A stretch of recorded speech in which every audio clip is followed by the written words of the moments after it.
Chapter 17. Pagkatapos niyang barilin ng tranquilizer si Adriana sa binti, ay malakas na sinuntok siya ni Carmela sa panga. Pakiramdam niya ay nag-crack pa iyon sa sobrang lakas. Napaisip tuloy siya kung babae ba talaga ito o lalaki. His best friend Noah O'Sullivan called him after so many months. Alam niyang sa tuwing tumatawag ito ay may kailangan ito sa kanya, just like the old times. Pakiramdam tuloy niya ginagamit lang siya nito. He chuckled when Carmela pointed a gun on his head. "Woman, I already explained, right? Before my best friend do some stupid things, I need to let him see Adriana. And yes, just for 3 days. Your friend is sick. He's dangerous. Baka kung ano ang gagawin niya sa partner ko." Sagot naman nito habang nakatutok pa rin sa kanya ang baril. "Yeah, he was bad. But not now. Not anymore. Don't just say that casually, woman. Baka makalimutan kong babae ka." Matigas niyang sabi rito. Napaiktad siya nang binaril nito ang tinted glass window ng kanyang Audi. Nanlaki ang kanyang mga mata. She shoot it in front of him. Itinigil niya ang kotse kahit na nasa gitna iyon ng daan. Hindi makapaniwalang tinignan niya ito. "What the fuck, Maria Carmela Oliveira? Did you just shoot the fucking window of my luxury car?" She snorted. "Yeah, I think so. Drive. I won't let you have Adriana." Marahas na bumuntong hininga siya at hinarap ito. "Carmela, please." Hindi siya sasaktan ni Noah. "I promise to give her back after 3 days." Nagulat siya nang lumipad ang palad nito sa kanyang pisngi. "Damn!" Napahawak siya sa pisngi at tinignan ito ng masama. "Hindi siya bagay na ipapahiram mo doon sa kaibigan mo at ibabalik mo sa akin." Bulyaw nito sa kanya. Napatitig siya rito at hindi niya mapigilan ang ngiting kumawala sa kanyang labi. Nakakatawa talaga itong pakinggan magtagalog. Minsan tumutugma, minsan nabubulol, minsan kinukulang ang mga letra. It's ipapahiram and ibabalik. And yes, she's not a thing. She's a beautiful woman. Look, I love my best friend, and I can't just refuse him.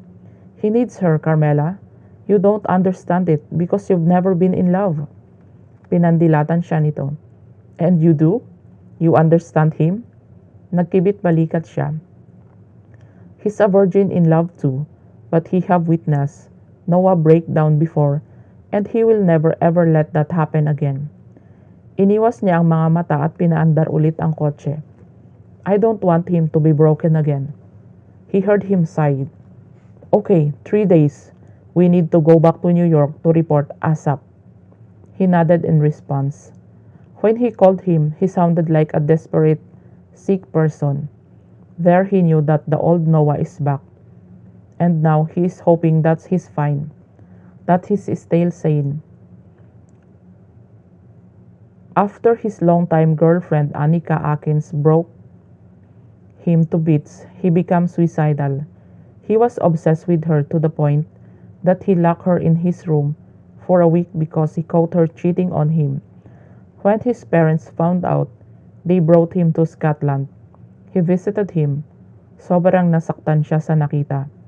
The Noah he knew, who's always so cool and composed, is long gone. Nahihirapan ang psychiatrist kay Noah, kaya naman tumulong siya, hanggang sa nawawala na sa isip nito ang pagpapakamatay. Noah and Annika were dating for more than 3 years, kaya naman sobrang nasaktan ang kanyang kaibigan sa ginawa nito. Walang ginawa si Noah kundi ang mahalin ito. Binigay nito ang lahat-lahat. Halos wala nang natira para sa sarili nito. Pati nga magulang nito ay tinulungan ni Noah na makabawi sa negosyo. Annika's family owed Noah a lot. After 4 years of treatment, the Noah he knew is finally back. He is happy that he's working again. May iilang pagbabago lang siyang napansin dito. Naging mailap ito sa mga babae at minsan ay nakikita niya itong nakatulala lang sa kawalan. Hindi din niya mabasa ang isipan at ekspresyon nito. Nagulat siya nang mabasag ang glass window na nasa backseat. Muntik na niyang maapakan ang brake sa sobrang gulat. What the fuck? Sigaw niya. Wala ka sa sarili, ayoko pang mamatay. Can you stop shooting the glass of my car? This is a fucking luxury car, Carmela. Inis na sabi niya rito. Tumawa ito ng malakas na lalong ikinainis niya. You can afford the car. I'm sure you can afford the glass windows. He rolled his eyes and continued driving to Griffith's village. Pagdating nila sa tapat ng bahay ni Noah, ay nakita niya itong nakatayo sa labas ng pintuan. Nang makita siya nito ay tumakbo ito palabas ng gate. He was about to carry Adriana when he stopped in. Don't touch her. The glint of his eyes is saying danger. The eyes, how can he forget that? Ganitong ganito ito noong hinahanap din nito si Anika.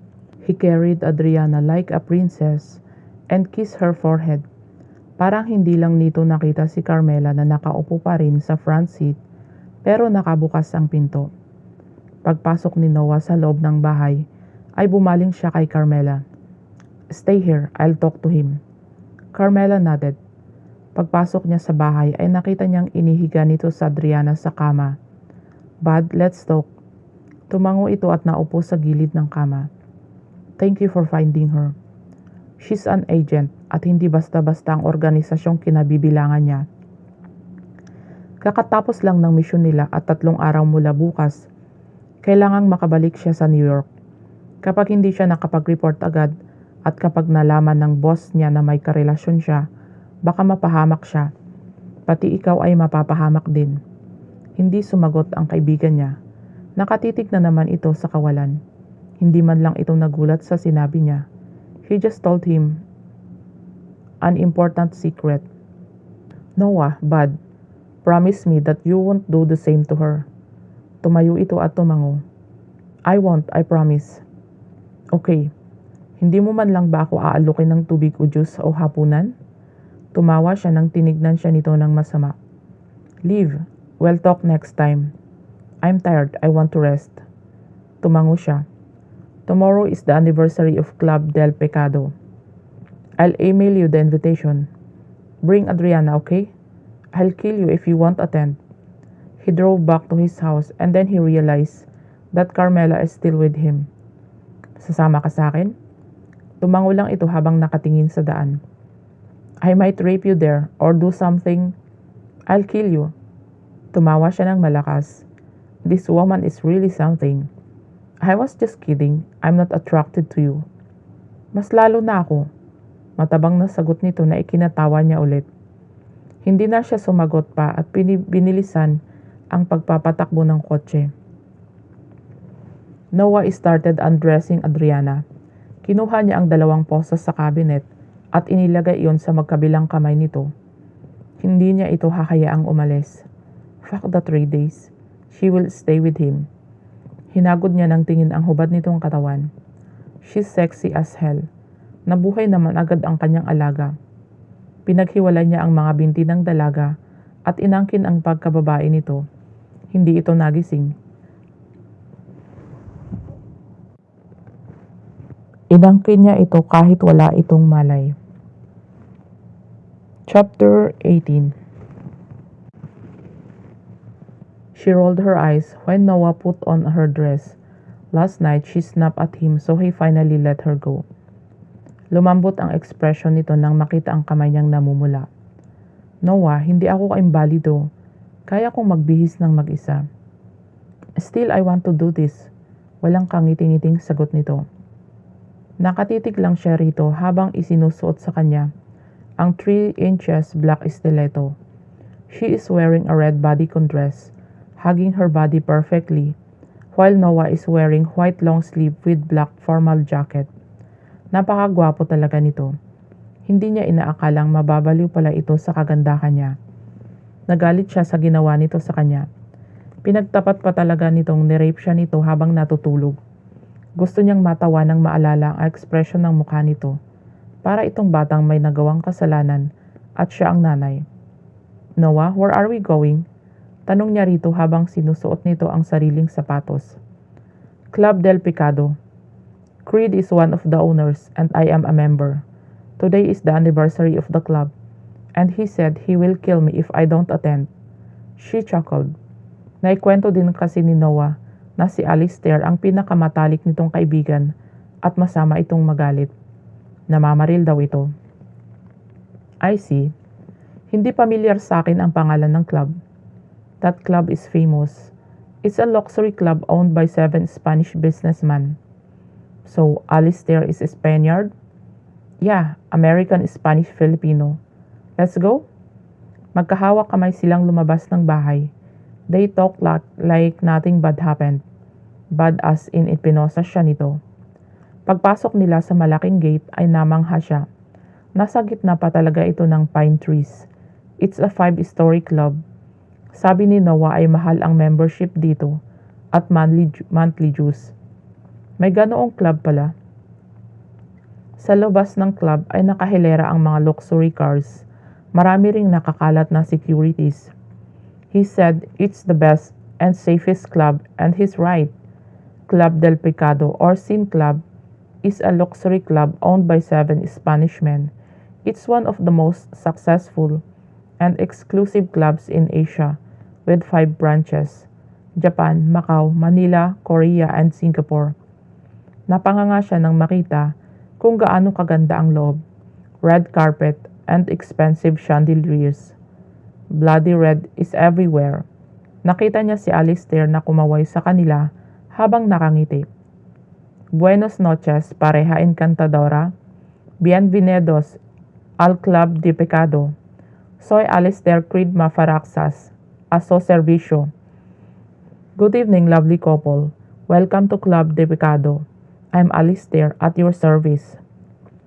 Nagbow pa ito sa harapan nila. Nakita niyang masama ang tingin ni Noah sa lalaki. Ngumiti siya rito at binati din ito. Of course, she can understand Spanish. She's an agent. Buenas noches, tonto del culo. Good evening, silly ass. Nakangiting bati niya rito. Tumikhim ito at idginiya sila patungo sa loob ng club. Ano kaya ang meron sa itaas? Itatanong na lang niya kay Noah mamaya. Kumapit siya sa braso nito habang naglalakad papasok sa loob ng club. Again, she was amazed by the interior. The place is huge. The waiters and waitresses are good looking. Red leather oval couches, red glass round tables, red luxury chandeliers, and the disco lights are amazing. Tumunog ang pamilyar na kanta. She likes that song. Napatingin siya sa DJ. Pati ba naman DJ gwapo rin? Alistair guided them to their table.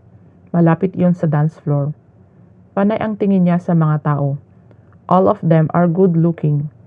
Sexy ang mga damit ng kababaihan at ang mga kalalakihan naman ay nakapormal talaga. Gaya ni Noah. Stop looking at other guys, Adriana. You're pissing me off. Bulong nito sa kanya. Humagikgik siya at hinalikan ito sa pisngi. Ikaw ang pinakagwapo sa kanila. Banayad na hinalikan nito ang kanyang labi. Napapikit siya at ninamnam iyon. His lips are really soft and sweet.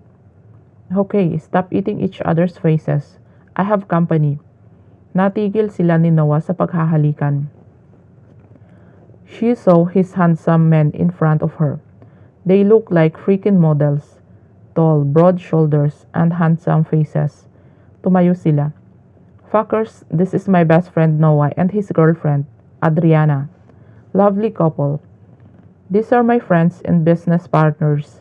This is Alejandro, Diego, Leon, Hugo, Karim, and X. We are the owners of Club de Pecado.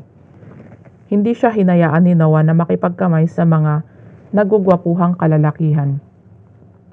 Hinampas niya ito sa braso at nginitian ang mga lalaki. Nang makaalis ang mga ito ay inaway niya si Noah. I don't like it when some guys are touching what's mine. You're mine, right? Tanong nito habang titik na titik sa kanya. Napalunok siya at wala sa loob na napatango. This man is really something. Seloso, possessive. Minsan ay nakakaramdam siya ng takot sa tuwing nagsasalita ito ng ganoon. After the 8th dinner, they started drinking. Palalim na ng palalim ang gabi at ang iba ay nagsisimula ng sumayaw sa maluwag na dance floor. Gusto niya tuloy sumayaw. Hinarap niya si Noah at nginitian. I wanna dance, sabi niya rito. Tumango ito. You can dance here, not in the dance floor. Sumimangot siya at tumayo saka naglakad patungo sa dance floor. Saka sumayaw ng nakakaakit habang nakatitig kay Noah. She swayed her hips as she stared at Noah intensely. Nakita niyang umayos ito ng upo at tinungga ang laman ng crystal whiskey glass. She smiled seductively. Kaunting sayaw pa lang iyon, mukhang hindi na ito mapakali. Ilang sandali lang ay tumayo ito at ipinalibot ang mga braso sa kanyang bewang. He licked her earlobe and whispered, "You're a bad girl. I'll punish you later." She chuckled and kissed her cheek. "I can't wait," she seductively whispered. Tumalikod siya at hinawakan ang dalawang kamay nito na nasa kanyang tiyan. She grinded and felt his hard maleness poking on her ass. She heard him groan. "Fuck, babe." She chuckled again and continued. He's getting harder and harder. She's feeling hot and she wants to kiss him hard, but she controlled herself. Nasa club sila. Tumigil siya sa ginagawa at hinarap ito. Eksaktong natapos ang kanta, ay hinila na niya ito pabalik sa kanilang pwesto. "You'll not sleep with a wink tonight, babe. Take responsibility for making me hard," bulong nito. She was about to kiss him when Alistair arrived with a bottle of whiskey and a Glencairn whiskey glass. "Enjoying the night?" tanong nito habang nakaupo sa harapan nila. Tumaas ang isang kilay niya. Istorbo talaga ito at saka hindi pa niya ito napapatawad. "Oo, kaso dumating ka." Tumawa ito at tinungga ang bote ng whiskey. "Seriously, ano ang silbi ng dala nitong baso? Bakit nilalaklak nito ang bote? Nang matitigan niya ito ng maigi, para itong problemado." "My man, it's too early to get drunk." Napalingon siya sa lalaking nagmamay-ari ng boses. "It's one of the owners." The man has a curly black hair. May kasama itong babaeng maamo ang mukha na nakasuot ng puting long dress para itong anghel mula sa langit. Napalingon siya kay Alistair dahil bigla itong tumayo. Bakas sa mukha nito ang pagkagulat nang makita ang babaeng kasama ng kulot na lalaki. "Sister Maria?" Napasandal siya kay Noah. "That woman is a nun." Wala sa sariling sabi niya. Hindi niya mapigilang makinig sa dalawang lalaki. "If you call her that again, I'll kill you, moron." Inis na sabi ng kulot na lalaki. Hinampas naman ng madre ang braso nito. Nanlaki ang mga mata niya. Hinalikan nito ang magandang madre. Napalingon siya kay Noah at itinuro ang dalawa. "He kissed the nun, Noah." Ngumiti lang sa kanya ang boyfriend at dinampian siya ng halik sa labi. "Leave them." "You know, how could you do this to her? I'm sure you kidnapped her. You're an asshole." Hindi makapaniwalang sabi ni Alistair. Tumawa ang lalaki at inakbayan ang madre. "Yeah, I did. I'm ready to accept God's punishment. Anyway, don't get drunk. Walang maghahatid sa'yo pa uwi." Umalis ang tatlo. Binitbit ni Alistair ang buti ng alak at umiinom ulit mismo doon. Iniyakap niya ang braso sa bewang ni Noah. Tumitig siya sa boyfriend. Aalis na siya bukas at hindi siya magpapapigil dito. Kailangan niyang makapag-report agad. "Noah?" He brushed her hair and kissed her forehead. "I will go back to New York tomorrow night." Natigil ito sa paghaplos sa kanyang buhok. Hinintay niya ang sagot nito pero wala. "Noah, please answer me." He sighed. "I know, I'm coming with you." Hindi makapaniwalang napatitig siya sa boyfriend.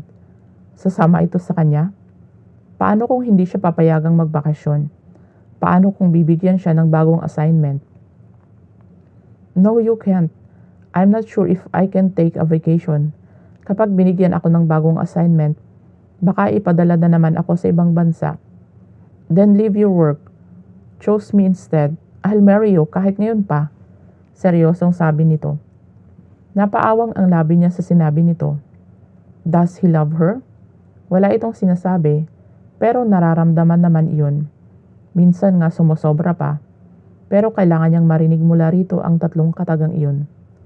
"Do you love me?" Kinakabahang tanong niya. Umiti ito at hinalikan ang tungkay ng kanyang ilong. "Ngayon ka pa ba magtatanong yan? Hindi ba halata?" "Then say it. Say it to me. I wanna hear it." Nawala ang ngiti nito sa labi at napatitig lang sa kanya. Now he's serious again. Her heart is beating so damn fast. She waited. Sinalubong din niya ang matiim nitong titig. Mas dumoble pa ang bilis ng pagtibok ng puso niya nang bumuka ang bibig nito, pero walang salitang lumabas doon. Pareho silang napatingin sa likuran niya nang may magsalitang babae. Noah, is that you? Binitawan siya ni Noah. Tumayo ito at baka sa mukha nito ang sobrang pagkagulat. Tumayo na rin siya at hinarap ang magandang babae. The woman has beautiful face and grayish eyes. Mukha naman itong Pinay pero mestiza. Napaka-sexy at elegante nitong tignan sa suot nitong white dress at knee-high sock na pinaresa ng 3 black long boots. Anika? Sambit ni Noah. Palipat-lipat siya ng tingin sa dalawa hanggang sa lumapit ang babae kay Noah at niyakap ito ng mahigpit. Bumangon ang selos sa puso niya. She could be an ex-girlfriend or just a friend. Pero kahit na kaibigan lang nito ang babae, naiinis pa rin siya. Noah is hers at siya lang ang may karapatang hawakan ito. It's been 4 years. God, mas gumwapo ka pa. Nakangiting sabi ng babae. Parang hindi lang siya nito nakita.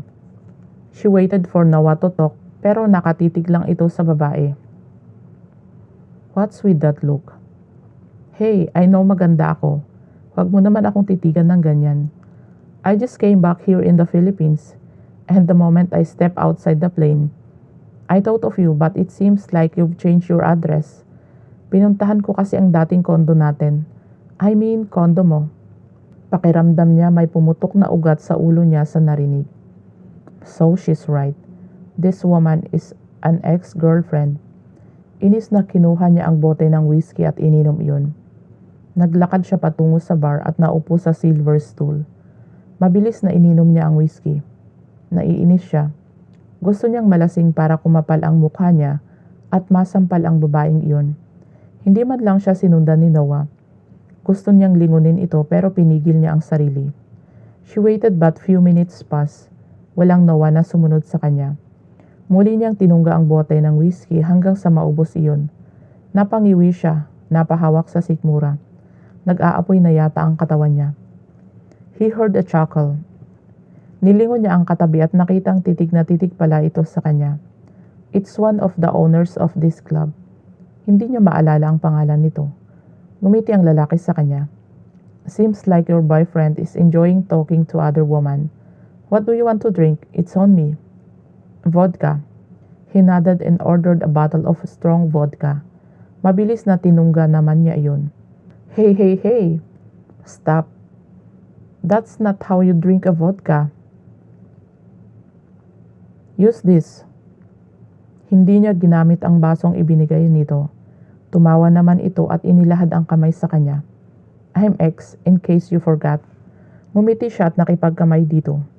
Nilingon niya si Noah, nakaupo na ang mga ito at nag-uusap. She saw Noah smiled. Bumangon ulit ang selos sa puso niya. I'll kill you, bitch. Chapter 19.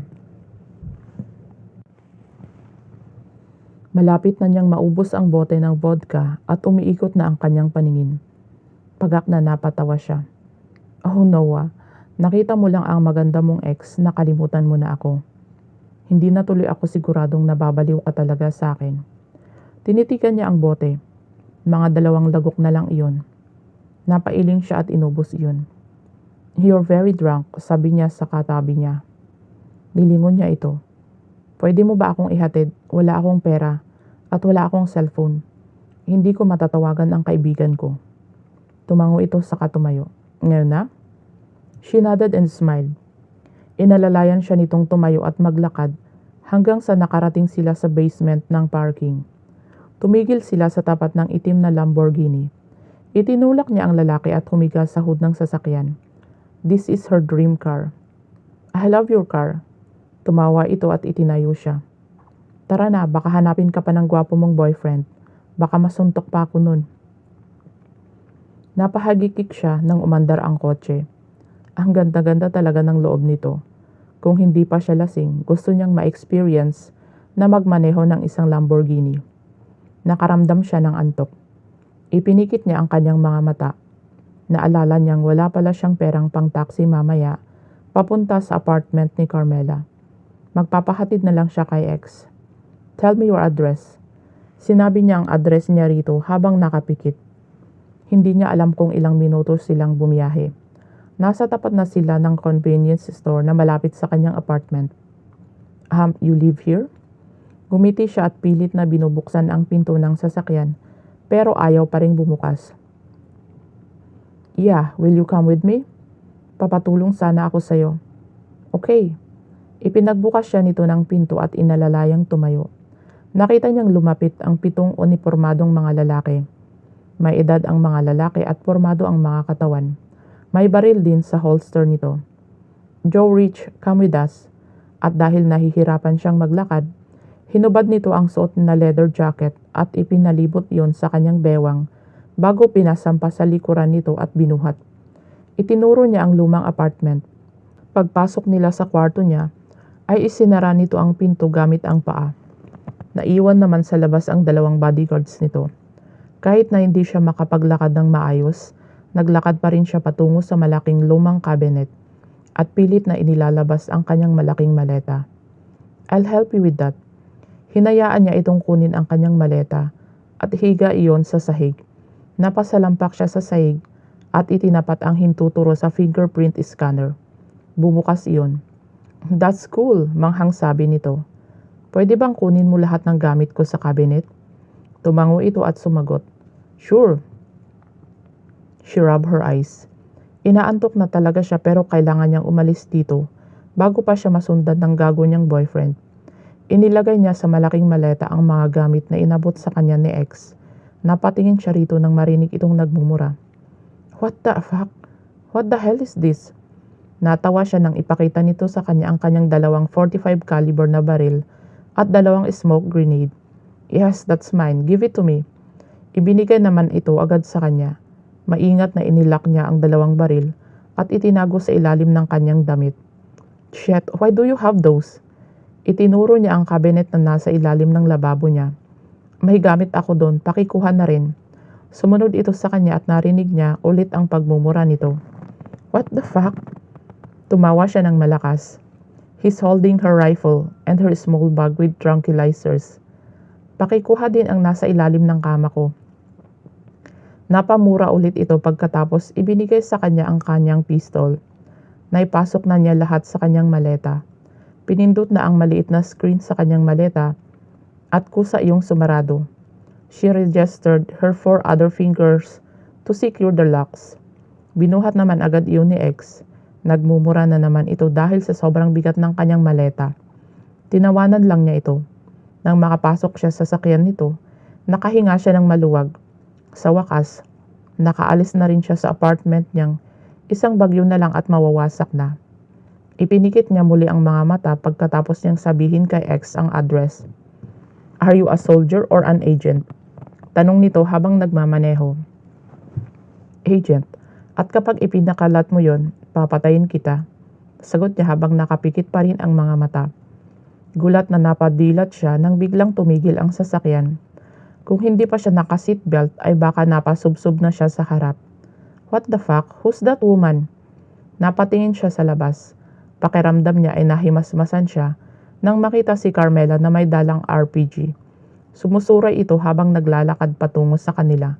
Mabuti na lang at walang masyadong tao sa lugar na yon. Napamura siya. Buksan mo ang pinto. Mabilis na umibis siya ng kotse at patakbong sinalubong si Carmela. Muntik pa siyang matumba dahil umikot ang kanyang paningin. What the hell are you doing? Tanong niya rito. Humagik-gik ito. Rescuing you, of course. Mabilis na inagaw na X ang dalang RPG ni Carmela nang itutok nito iyon sa Lamborghini. Nakahinga siya ng maluwang at nasapo ang ulo. Sumakit ang ulo niya dahil dito. I rescheduled our flight. Utos yun ni boss. They need us ASAP. Let's go. Where is our luggage? Nauna itong naglakad pabalik sa kotse. Paano nito nagawang magmaneho ng lasing? Iba talaga si Carmela. Tinignan niya ang lalaking kasama. Nakatitig ito sa RPG kaya naman agad na hinablot niya iyon. Pwede bang pakikuha ng maleta ko? Inilagay ng bodyguard nito sa backseat ang kanyang malaking maleta. Inilagay din niya sa bukas na maleta ni Carmela ang RPG. Napahawak siya sa upuan nang biglang pinaharurot ni Carmela ang sasakyan. Gusto niyang sigawan ito pero baka mabangga pa sila. Napansin niyang nakasunod din ang Lamborghini ni X sa kanila. Pagdating nila sa airport, ay tinulungan sila ni X na ilabas ang kanilang mga bagahe. Nakita niyang bumulong si Carmela rito. Bigla namang pumasok sa isip niya si Noah. Nasa airport na sila. Paano na si Noah? He's busy with his ex, right? Pero kailangan ko pa ring magpaalam. Napasabunot siya sa buhok. Carmela, I need to see. Hindi niya namalayang nakalapit na pala ito sa kanya. Bago pa man siya makapagsalita ulit, ay naramdaman niya ang pagtusok ng malalim na bagay sa kanyang leeg. I'm sorry Adriana, I need to do this. Bulong nito sa kanya. You need to stop this craziness. Malakas na sinuntok ni Noah si X. Pagkatapos nitong sabihin, ito ang naghatid kay Adriana sa apartment nito at sa airport. Pakiramdam niya ay makakapatay siya ng tao. Kasalukuyang nasa CCTV room siya kasama si Creed at ang 6 na nagmamay-ari ng Club de Pecado. I will kill you, sigaw niya. Nagsisikip ang kanyang dibdib at pakiramdam niya ay mababaliw siya sa sobrang sakit niyon.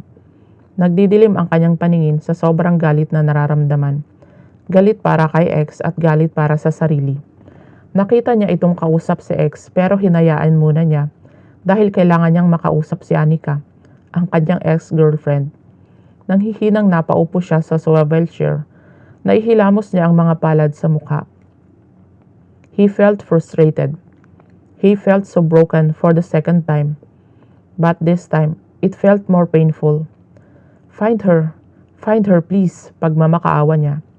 Creed tapped his shoulders. I will find her, bud. I promise. We will find her, dagdag naman ni X. Bakit naman kasi nakialam ka pa? Tanong ni Diego dito. My man, she's drunk and she wants to go home.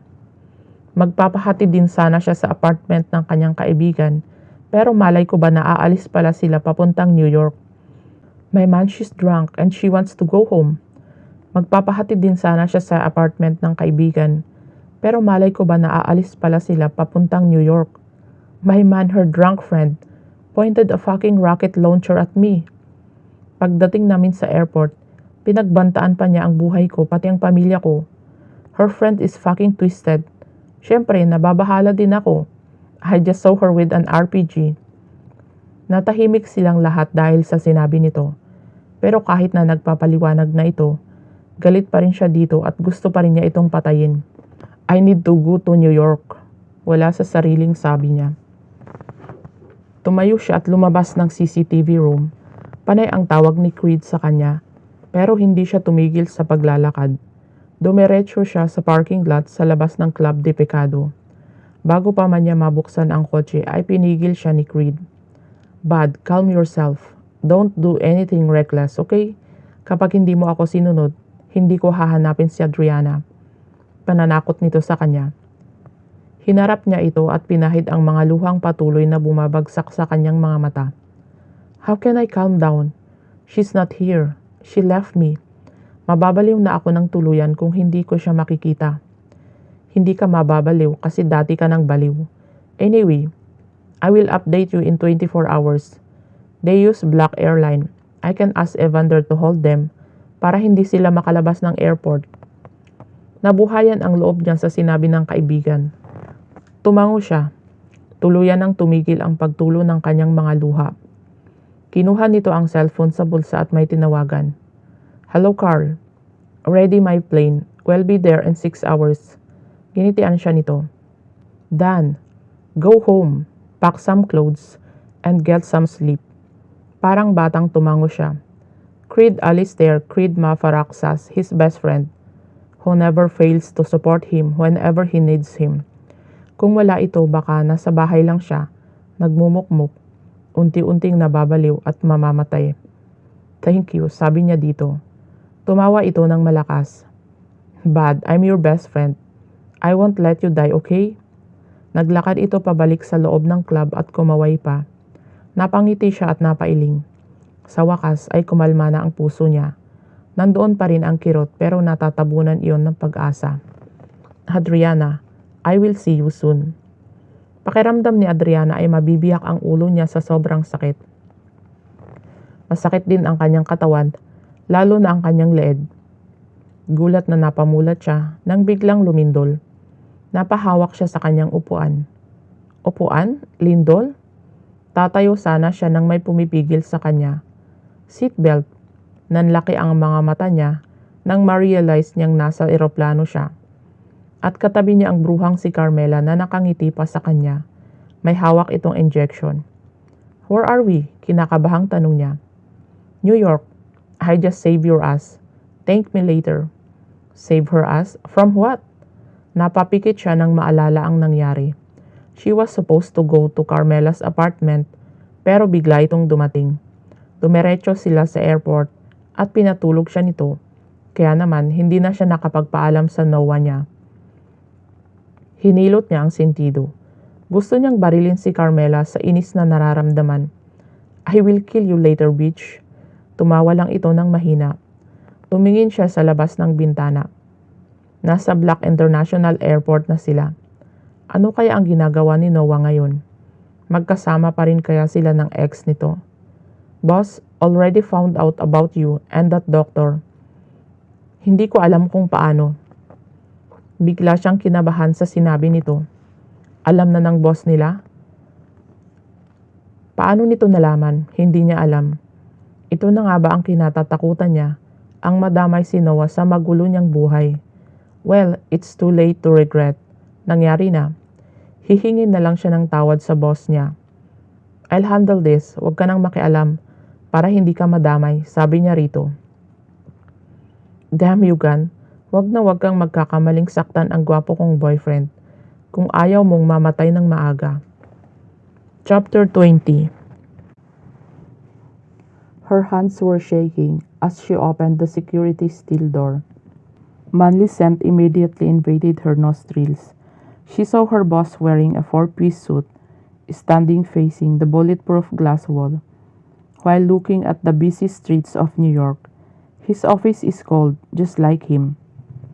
Thank you for your hard work, Special Agent 214. Take a seat. She sat on the chair just across his black leather table. Napasimangot siya nang hindi pa rin ito umuupo makalipas ng ilang minuto. Gunner Dax Einigel, known as Special Agent Zero, the eldest son of Damon Einigel and Illuminine Alnigel. Ang angkan nila ang nagmamay-ari ng Angels Organization. Gunner is ruthless and a cold-blooded prince. Mukha pa lang nito, naiihi na siya sa takot. Gwapo na sana pero mahal din ang mga ngiti gaya ni Noah. Palaging madilim ang mukha, parang forever nang nakapark ang maiitim na ulap sa ulunan nito. He never had a girlfriend. Well, yun ang sabi nila. Kaya siguro masungit ito, tumatandang binata kasi. Noah O'Sullivan. Mabilis na napatingin siya rito. Nanlamig ang pakiramdam niya. She cleared her throat before answering. Yeah, I won't deny, he is my boyfriend. Humarap ito sa kanya. Napalunok siya nang tinitigan siya nito na walang kangiti-ngiti. You have guts for breaking the rules? I admire you for that, but that doesn't mean I will tolerate this incident. If you don't want anything bad happens to your beloved boyfriend, finish the contract first. Sinalubong niya ang titig nito at pilit na kinakalma ang sarili. What if I won't finish my contract? He smirked. You are really something, Adriana. I'll do anything you want me to do. Just let me leave the organization. Sumeryoso ito at muli siyang tinitigan. Kinakabahan siya sa mga susunod nitong sasabihin. Then find Fahir for me. They said she's dead but I refuse to believe it. Nanlaki ang kanyang mga mata sa sinabi nito. Fahir is dead? Hindi niya alam kung bakit parang may sumuntok sa puso niya. She never considered her as a friend. But why does she feel pain in her heart? She's not dead. I have a lead. You will go to this lead and investigate. Why do you want me to find her? Because you want to free from this organization? You will have your freedom if you will bring back Fahir. Nanlaki ang mga mata niya sa sinabi nito. Is he for real? Pero bakit pinapahanap nito si Fahir? May relasyon ba ang dalawa? Imposible. Bawal yun, di ba? Are you in love with her? Mahinang tanong niya. Tumigas ang anyo nito at nagdidilim ang muka. Just fucking find her, SP-214. Helium will accompany you. The lead is in Sakhalin Island. That's in Russia. Huminga siya ng malalim. Let me meet Noah first. Hindi ako nakapagpaalam sa kanya. Tumango ito pero wala pa rin kangiti-ngiti. He'll be arriving soon. I'll give you 3 days to be with him. After that, you'll fly to Russia. Tumango siya at nagpaalam na. Nakaramdam siya ng excitement. Noah followed her. He is coming for her. Lumobo ang kasiyahan sa puso niya. You look like an idiot. Napalingon siya kay Carmela. Tinaasan niya ito ng kilay. What do you want? Hindi pa rin kita napapatawad sa ginawa mo sa akin. Well, sorry about that. It was Agent Zero's order. Anyway, let's have coffee. It will be my treat and here's your phone and wallet. Ibinigay nito iyon sa kanya. Okay, pagbibigyan kita. Let's go. They went to the nearest coffee shop. Naalala niya ang ibinigay na misyon sa kanya ng boss niya. It's the key to her freedom. Sana lang, hindi pa patay ang bruhang yun. Kung sakaling patay na ito, umiling siya. No, she's alive. Bigla siyang nakaramdam ng kaba nang maalalang napakabait ng dati niyang roommate. Mabilis mamatay ang mga mababait, di ba? Ang masasamang damo lang ang hindi. Fahir Karademir, the Turkish-Spanish intel. She is known as Fire or Intel 217. Kasama niya itong lumaki sa organisasyon. They were roommates until they reached 18. Sa sobrang bait nito, hindi sila nag-click. Sa tuwing pinagtataasan niya ito ng boses, nagdaramdam na agad ito sa kanya. Naiinis siya sa pagmumukha nito hanggang sa tuluyan na siyang umalis sa dormitoryo. Palagi na rin siyang nagdedestino sa ibang lugar, kaya naman hindi na niya ito masyadong nakikita. Carmela, what happened to Fahir? Alam mo ba? Tanong niya rito. Her last assignment was in Russia. She was killed few years ago. I don't know the details. Bakit mo tinatanong? Nanlaki ang mga mata niya. What the hell? Years ago? Hindi niya mapigilang magtaas ng boses. Quiet, bakit mo na itanong? Umiling siya. She was my roommate before. I see, sorry about that. Do you want to know the details about what happened to her? How will you do that? Ngumiti ito. Wait a minute. Kinuha nito sa bag ang netbook. She stayed silent and waited for Carmela to talk. Napansin niyang nalukot ang noo nito. Is something wrong? Her profile was deleted in our database. What database? Well, I am not supposed to tell you this. Carmela brushed her hair and sighed. We Intels can access a secret database of AO, Angel's organization. Each of us has profiles. Nakalagay doon lahat ng naging assignments natin. Basically, all about us. But I can't find Fahir's. I think it was deleted. Natahimik siya. May kinalaman ba doon ang boss nila? Maybe. Noah felt frustrated again. Hindi na-hold ng block si Adriana. Gusto niyang magwala pero pinigil niya ang sarili. Creed tried to help him. Ayaw niyang ibuntun ang galit dito. I'm sorry man, hindi daw pumapasok si Evander sa trabaho. I tried calling him but he is not answering my calls. For now, let's go to our house. Pinapagalaw ko na lang ang mga tauhan ko. Don't worry. He heaved a deep sigh and nodded. Okay, let's go. Naglakad sila palabas ng airport kasama ang 3 bodyguards ni Creed. Kumunot ang noo niya nang makitang isang itim na Conquest Knight XV na tumigil sa harapan mismo nila. Bumaba doon ang lalaking nakasuot ng dark blue 4-piece business suit. Napatigil si Creed sa paglalakad, kaya naman tumigil din siya. Nakatingin pa rin ang matalik niyang kaibigan sa di kilalang lalaki. Good evening, Mr. Mafaraxas. Long time no see. Walang kangiti-ngiting bati nito. Hi, Miguel. It's rare for you to go out in public places like this. What's up? Seryosong sabi naman ng matalik na kaibigan. I'd like to invite both of you to dinner. Sure. Hindi siya makapagsalita. The man looks younger than him but he felt intimidated.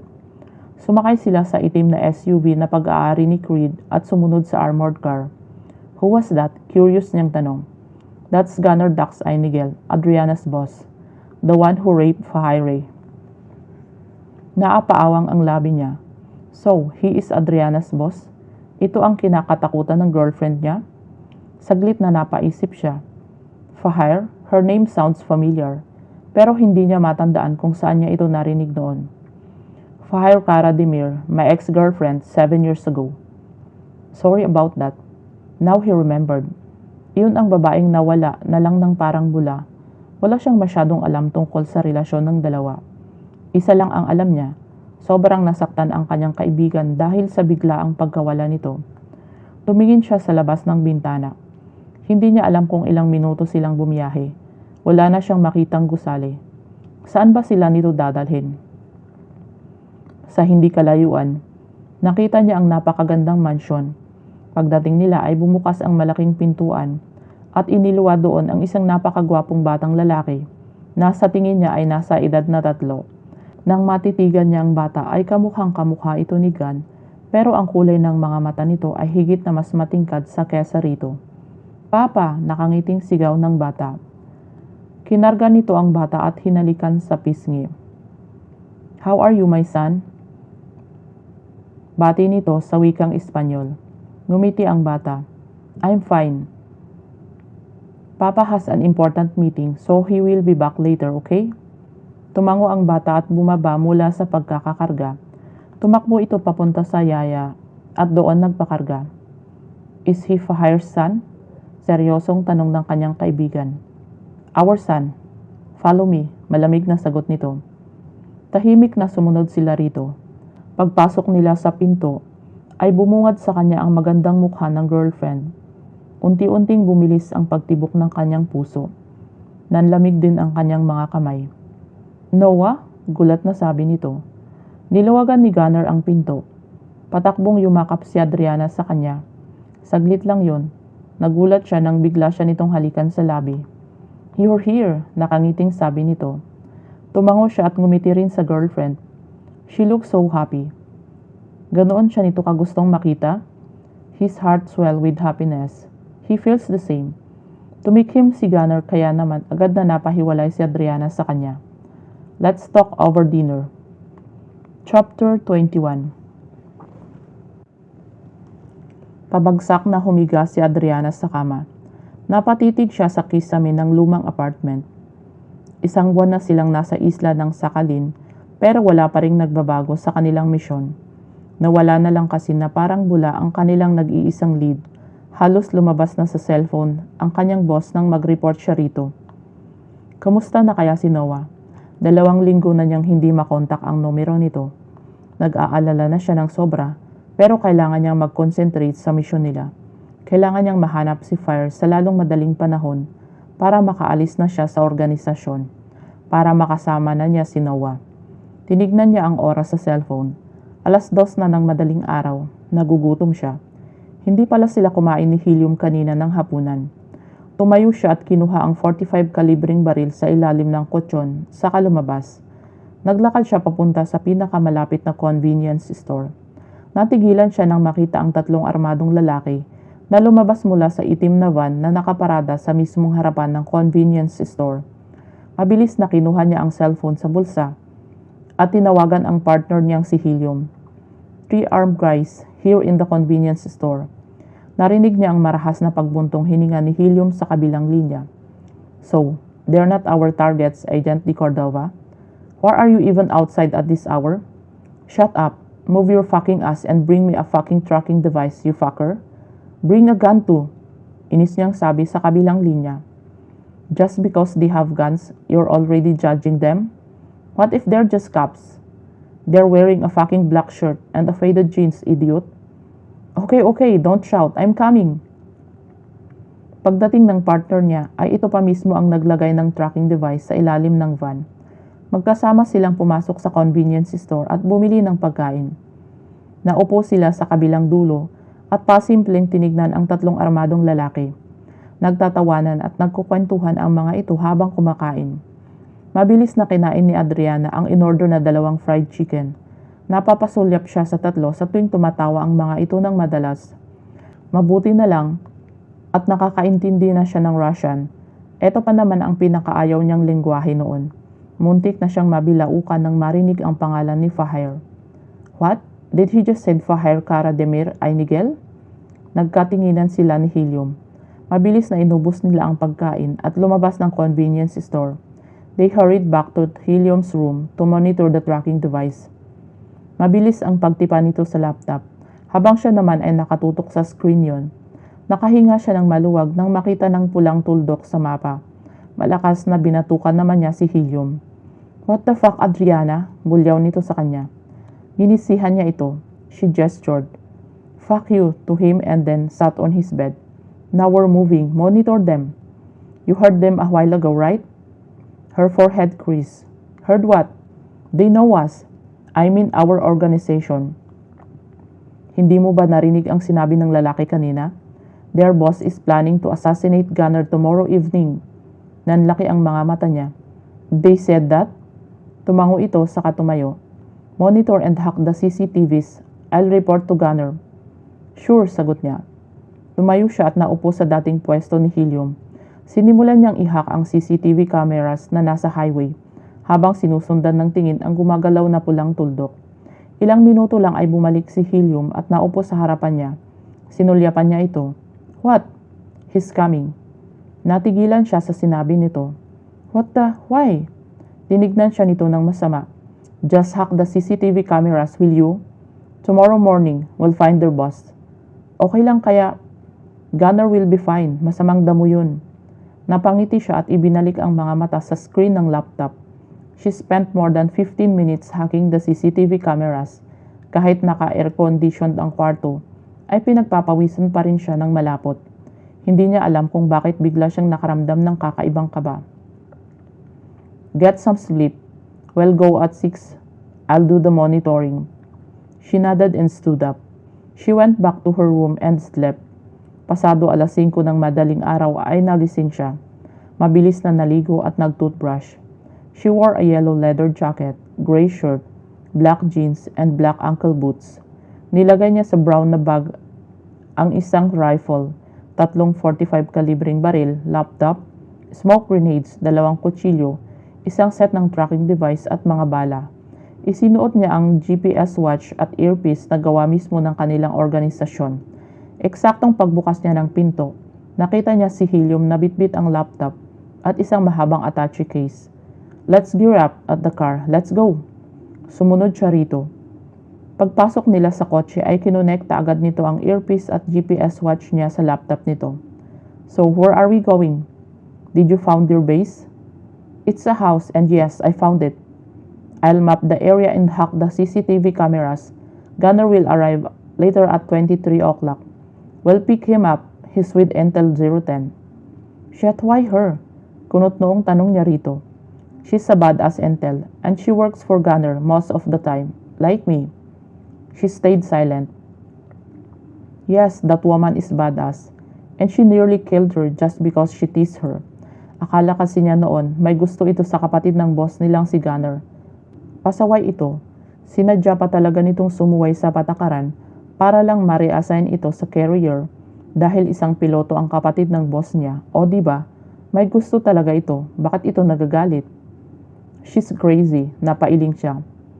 Isang oras na nagmaneho si Helium patungo sa mismong bahay ng target. They parked 2 blocks from the house and Helium didn't waste a time. He mapped the area and the house. He hacked the CCTV cameras in just 3 minutes. Found her. Hinigit niya ang hininga bago tinignan ang screen ng laptop. The woman sitting at the edge of the bed looked so thin. May mahabang poses sa isang paa nito. Mukha itong napabayaan. She felt a tug in her heart looking at fire. Nag-init ang sulok ng mga mata niya dahil sa nakita. I need to save her as soon as possible. I will kill the people who made her suffer. Let Gunner do that. He suffered for many years. Let him do the revenge. After all, she is his wife. Pinahid niya ang namumuong luha sa mga mata bago tumingin kay Helium. Ngayon ay alam na niya kung bakit pinapahanap ng boss niya si Fire, kung bakit tinawag si Fire na Mrs. Einigel, kung bakit nabura ang profile nito sa database. Fire is Gunner's wife, for Pete's sake. Bakit ayaw pang sabihin ng boss niyang tungkol sa relasyon nito sa kanyang dating roommate? So what's the next step? Tanong niya kay Helium. We'll wait for Gunner. Ang totoo ay atat na siyang iligtas si Fire. Hindi niya kayang makita ito sa ganoong sitwasyon. Kapag nalaman ito ng boss niya, siguradong magwawala ito. I'll send you the photos of the targets. Forward it to Intel 010. Napasimangot siya. Ikaw na lang kaya ang mag-send. Nandun ang laptop ko sa bag.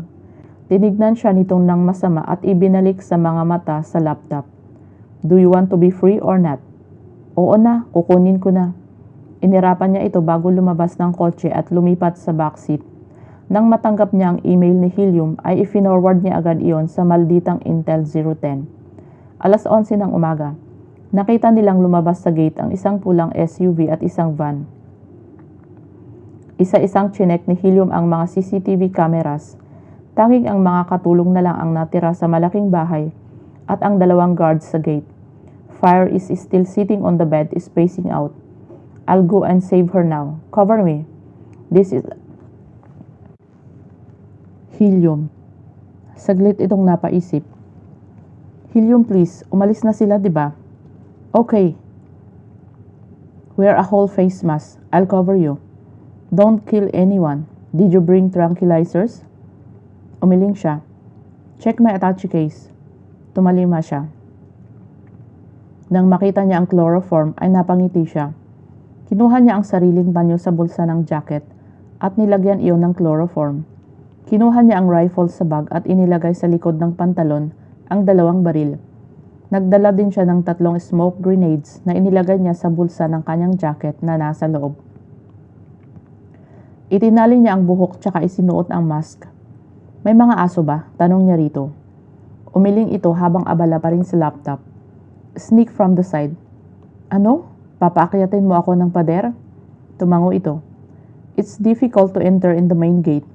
Hindi naman kataasan ang pader. I'll help you. The maids are at the back. You can go in there. Alright, let's do this. Nagmaneho ito patungo sa gilid ng bahay. Tama ito, hindi masyadong mataas ang pader. Kayang-kaya niya iyong akyatin. Iniwan kaya siya sa gubat noong 10 taong gulang pa siya. Isa iyon sa mga trainings ng organization. Napakawalang hiya talaga. Pumatong siya sa ibabaw ng sasakyan saka pumatong sa balikat ni Helium. Daig pa niya ang sumali sa cheering contest. Step on my hands. Come on. Sige. Napahawak siya sa pader nang itaas siya ni Helium gamit ang mga kamay. When she reached the top, nakahinga siya ng maluwag nang makitang walang tao. Agad namang bumalik si Helium sa loob ng kotse. She carefully jumped to the grass. 4 maids at the back. Good luck, SP-214. Nagtago siya sa gilid ng pader habang maingat na hinugot ang baril na may silencer. Habang sa isang kamay naman ay ang panyo. Nagulat siya nang makita ang isang babaeng katulong sa tabi niya. Nagulat din ito nang makita siya. Hinila niya ang isang kamay nito at idiniin sa likuran nito. Tsaka ito tinutukan ng baril sa ulo. Don't shout, ladies, or I'll kill her. Be a good girl and come here. Come on. Nanginginig na lumapit ang mga ito sa kanya. Pagkatapos niyang patulugin ang mga ito ay pumasok siya sa loob. Second floor. First room from the left. Hurry, SP-214. On it. Maingat ang mahakbang niya habang umaakyat sa hagdanan. As expected, the door is locked but of course, it's not a problem for her. It's just 10 seconds, the door was unlocked. Fire! She didn't respond. Tulala lang ito habang nakatitig sa kawalan. Her eyes were cold. Her lips was chapped. Her hair is long and her nails too. Halatang napabayaan ito. She picked the lock of her chain and helped her stand. I'm saving you. Let's go home, Fire. We're going down. Is the area clear? Yes, Adi, just hurry. The target's car just got inside the village. Okay. Halos kalad ka rin na niya si Fire palabas ng bahay. She opened the back gate and then she saw Helium's car. Lumabas ito sa sasakyan at binuhat si Fire papasok ng kotse. Helium carried Fire to the taxi and she carried the wheelchair. Dinala naman ng driver ang maleta nila at inilagay iyon sa likuran. In just 45 minutes, they reached the airport. Nauna siyang lumabas sa taxi para kunin ang wheelchair. She was about to hold it when someone pulled it for her. Her heart started hammering inside her when she saw the man. Noah? She was about to hug him when something hit her back twice, and then she felt an excruciating pain. Naramdaman din niyang nabasa ang kanyang likuran. What happened? Adriana? Dinig niyang sigaw ni Noah. She couldn't move because of the pain, and then she felt his arms wrap around her body as they hit the ground. Someone pulled them. No, Adriana. Don't you dare close your eyes. Palayo ng palayo ang boses ni Noah at madilim. Sobrang dilim at wala siyang makita. God, was she shot twice? Bakit ngayon pa?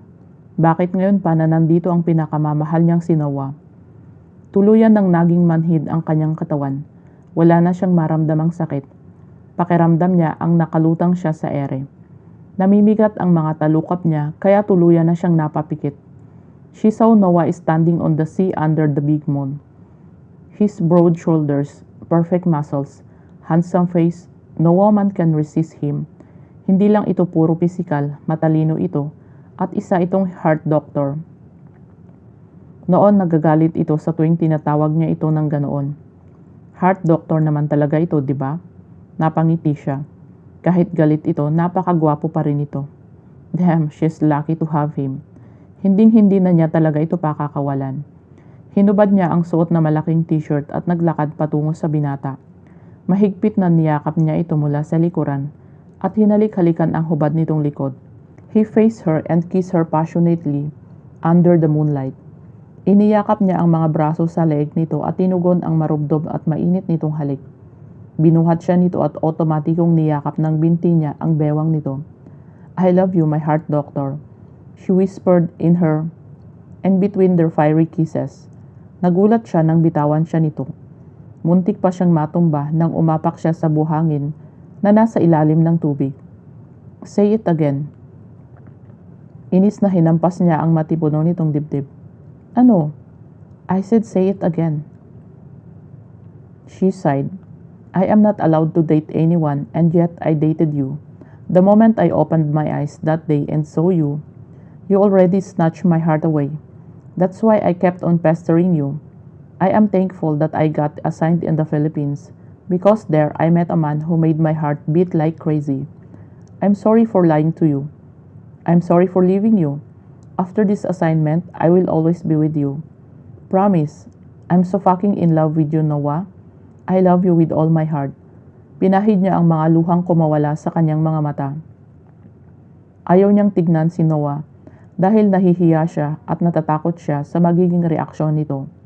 Nang hindi ito magsalita, tumakbo siya patungo sa dalampasigan.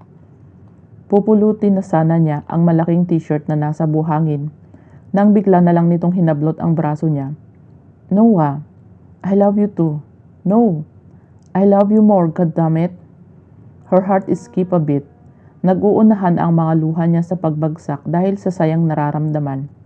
Noah loves her. Nararamdaman niya noon pa man na mahalaga at mahal siya nito. Pero iba pa rin ang pakiramdam kapag maririnig niya iyon mula mismo sa bibig nito. And now, she got what she wants. Nag-uumapaw ang saya sa puso niya. I love you, Adriana. I love you. Hindi niya mapigilang mapatawa ng malakas. Kinikilig siya. I heard you loud and clear, babe, and I love you too. O'Sullivan's Hospital, New York. Tinapik ni Helium ang balikat niya. You should go home and rest. Ako na muna ang magbabantay sa kanya. Umiling siya. I'm fine. You're not. Look at yourself. Kapag nakita ka ni Adriana ng ganyan, baka sapakin ka nun. Sabi naman ng kanyang best friend na si Alistair. Kararating lang nito at katatapusan lang din siya nitong sinermonan. Isang buwan na ang lumipas pero hindi pa rin nagigising si Adriana. He operated her and successfully removed the 2 bullets that almost hit her heart. Ang nagpalala sa sitwasyon nito ay ang lason na kumalat sa katawan nito. He did everything until she became stable. Okay, I'll go home. I'll be back after dinner to check her. Tumango si Helium tsaka lumabas sa kanyang opisina. Hinatid naman siya ni Alistair patungo sa condo unit ni Adriana. Yes, he's living in Adriana's condo unit. Kung paano, Helium helped him. Pagdating niya sa condo ni Adriana, ay noon na puno ng alikabok ang paligid. Kaya naman siya na mismo ang naglinis doon. Helium told him not to let anyone clean Adriana's condo. And now he knows why. Marami itong nakatagong baril. Eat, rest, and sleep. Sabi nito sa kanya nang makarating sila sa condo. Are you my mom or something? Tumawa ito ng malakas. Babysitter. Tinignan niya ito ng masawa at itinaboy palabas. He took a shower and ate before sleeping. He misses Adriana so much. He misses her voice and smiling face. Kung sana lang naprotektahan niya ito. He'd catch a grenade for her or take a bullet straight through his brain. He would die for her. I'm sorry, Adriana. Ipinikit niya ang mga mata at hinayaan ang mga luhang dumaloy sa pisngi. Wake up soon. I love you. Chapter 23. Gulat na naimulat niya ang mga mata nang marinig ang tunog ng cellphone. Inis na sinagot niya iyon nang hindi man lang tinitignan kung sino ang tumawag. Fuck you. Emergency, O'Sullivan. Adriana. Hindi niya ito pinatapos. Mabilis na lumabas siya ng kondo at pumara ng taxi. Napamura siya nang maalala ang wallet niya. Naiwan pala niya iyon sa kwarto ni Adriana. Tinawagan niya si Alistair at nanghingi ng pera pambayad sa taxi. Thank God he has a best friend like him. Pagdating niya sa ospital ay sinalubong siya ni Alistair. Hindi na niya ito hinintay. Tumakbo siya patungo sa elevator. Good morning, Doc. Nakangiting bati sa kanya ng 3 nurses. Hindi niya ito pinansin. Gusto na niyang murahin ang elevator sa sobrang bagal. Nang tumunog ito at bumukas, tumakbo siya patungo sa pribadong silid ni Adriana. Nakita niyang lumabas si Helium doon. Noah! Nang makalapit siya kay Helium, malakas na sinuntok niya ito sa mukha. What did you do? Bulyaw niya rito. Susuntukin pa sana niya ito nang may pumigil sa kanya. Pumagit na si Alistair sa kanila. Move aside, matigas niyang sabi. Calm down. Adriana is fine now. It's not his fault. Kalmadong sagot nito sa kanya. Tinignan niya ito ng masama bago pumasok. Natigilan siya nang makita si Gunner. Pakiramdam niya ay umakyat lahat ng dugo sa ulo niya. Ang lalaking ito ang dahilan kung bakit nangyari ang lahat ng to sa pinakamamahal niyang babae. Kung hindi lang sana nito pinahirapan ang kanyang girlfriend, hindi sana ito mangyayari. Tumayo ito at naglakad palabas ng pinto. I'm sorry, and thank you for finding my wife. She is already free from the organization. Tell her that when she wakes up. Hindi siya sumagot. Nilapitan niya si Adriana at hinaplos ang buhok nito. Hanggang ngayon ay hindi pa rin kumakalma ang puso niya. He was scared as hell. Akala niya tuluyan na siyang iniwan nito. Wake up, Adriana. You've slept enough. I miss you. Kapag hindi ka pa gumising, baka magbigti na ako. Malapit na akong mabaliw. Please, wake up. Hinaplos niya ang tiyan nito at malungkot na ngumiti. Magkakaanak na tayo. Gumising ka na. Hindi makakabuti sa baby natin kapag ganyan ka. No response. Nabibingi siya sa sobrang katahimikan. Once again, his heart clenched in pain as he stares at his beautiful Adriana. I love you, he whispered gently. Nagising siya dahil nakikiliti siya sa tenga. Mahinang naghihilig si Noah sa kanyang tabi. Nakikiliti siya sa hininga nitong tumatama sa kanyang tenga. Maingat na inangat niya ang braso nito na nakayakap sa kanya at ang binti nitong nakapatong sa kanyang tiyan. Tinitigan niya ang katabi. Hinaplos niya ang pisngi nito, ang matangos nitong ilong, ang malambot at mapula nitong labi, at ang may kakapalang balbas. She liked his beard. He looks hot in it. Bumaba ang tingin niya sa matimuno nitong dibdib, pababa sa mga pandesal nito. Maingat na hinawin niya ang kumot na nakatakip sa hubad nitong katawan. Gulat na napamulat siya nang maramdamang parang may nakatakip sa bibig niya. Si Noah pala iyon at hinahalikan siya. Wake up, brunch is ready, nakangising sabi nito. When did I fell asleep? Kunot noong tanong niya rito. You pass out after our lovemaking. That's why you need to eat. You need more energy, babe. Pinandilatan niya ito. Pagkatapos nilang mag-brunch ay sandaling nagtampisaw sila sa dagat at nagbanlaw sa banyo.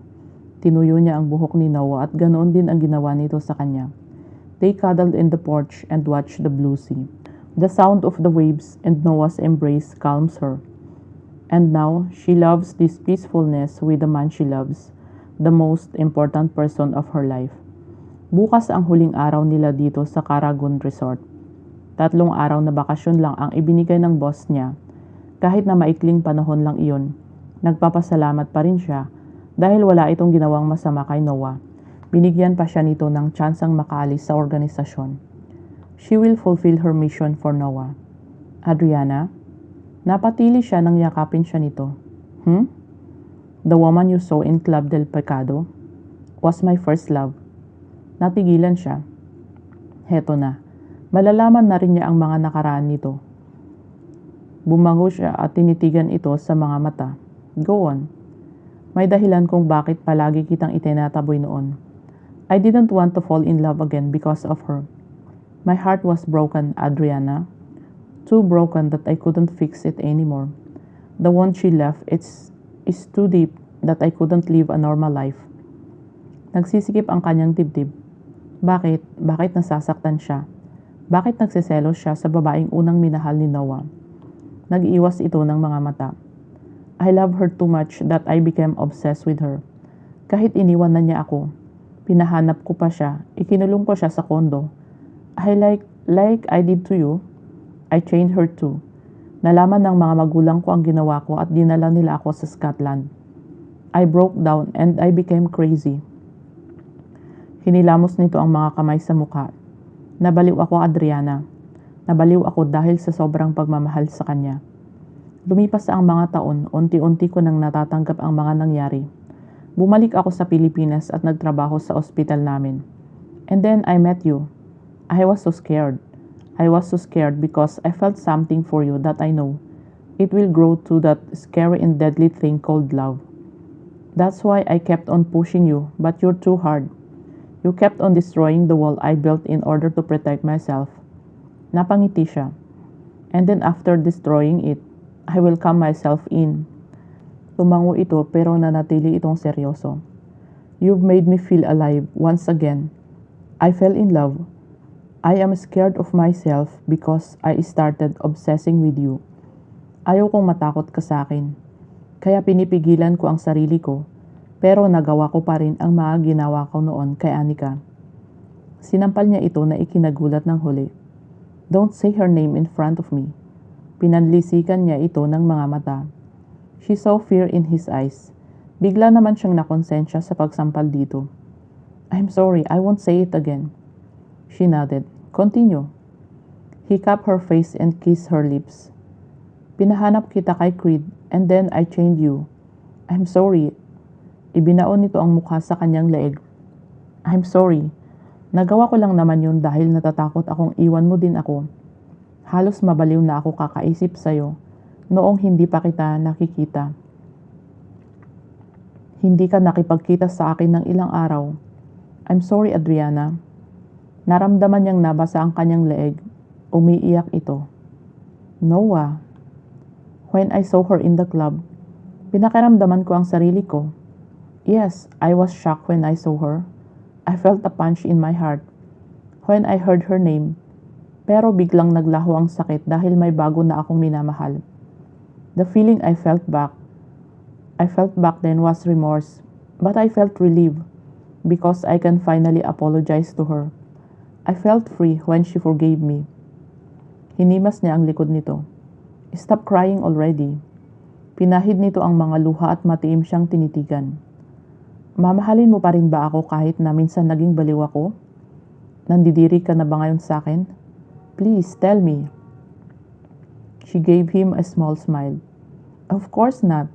Okay lang naman sa akin na mabaliw ka sa akin. Sapat na ang sinabi mong mahal mo ako. She is your past now and I am your present. Of course, pwede din pang future.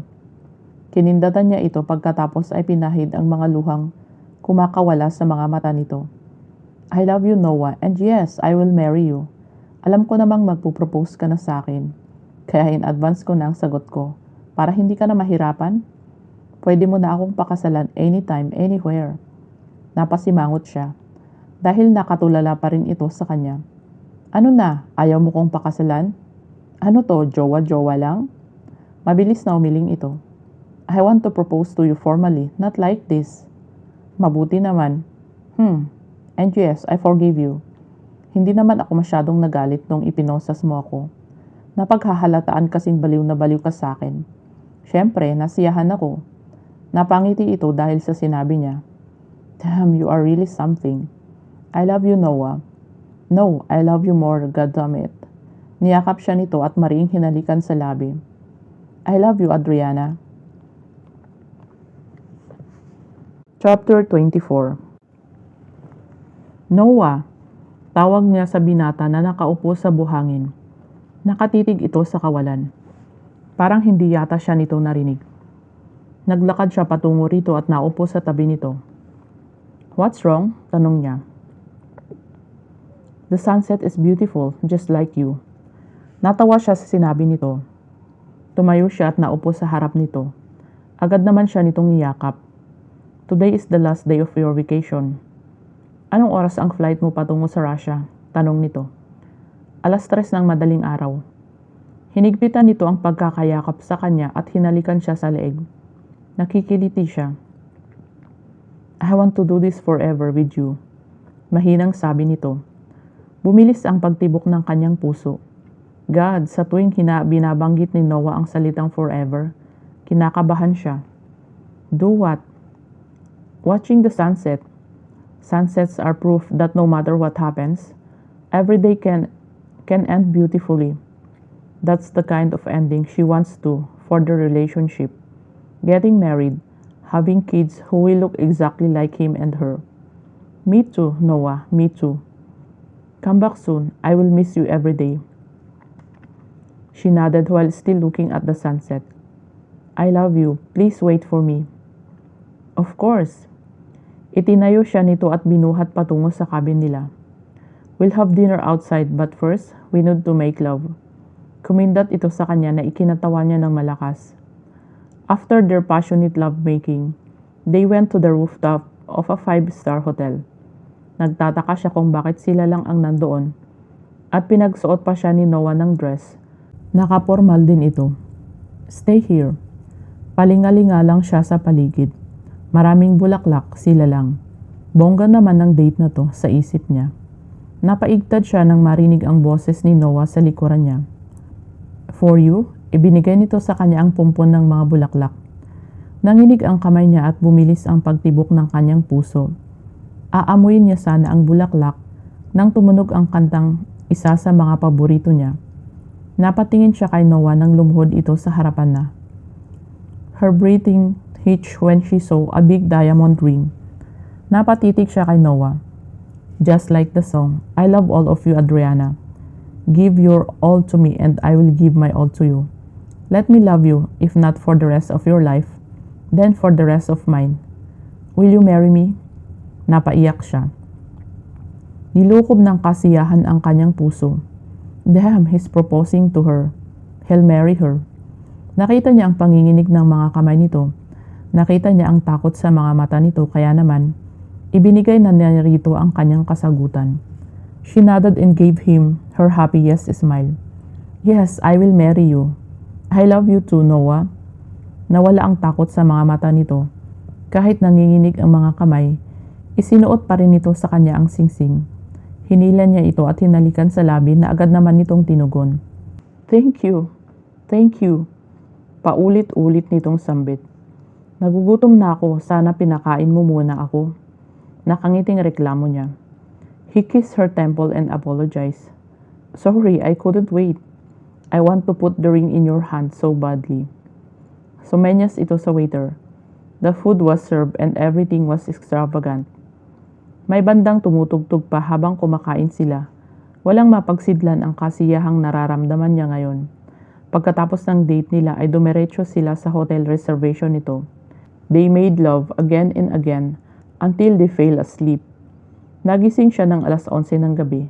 Mabilis na naligo siya at nagbihis pagkatapos niyang basahin ang mensahe galing kay Carmela.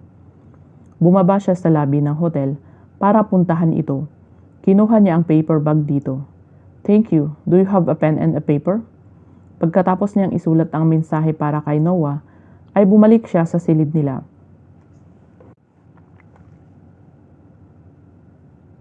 Inilagay niya sa bedside table ang regalo niya para dito at ang mensahe niya.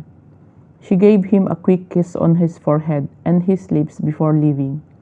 My dearest Noah, forever is a long time, but I wouldn't mind spending it with you every second, every minute of my life. I love you. I'll come back to you soon because you're my home. Adriana. I brought food. Dinig niyang sabi ni Alistair Creed. Tanghali na pero nandito pa rin ito. Go home. Dito ka na yata nagkakampo. Sabi niya rito.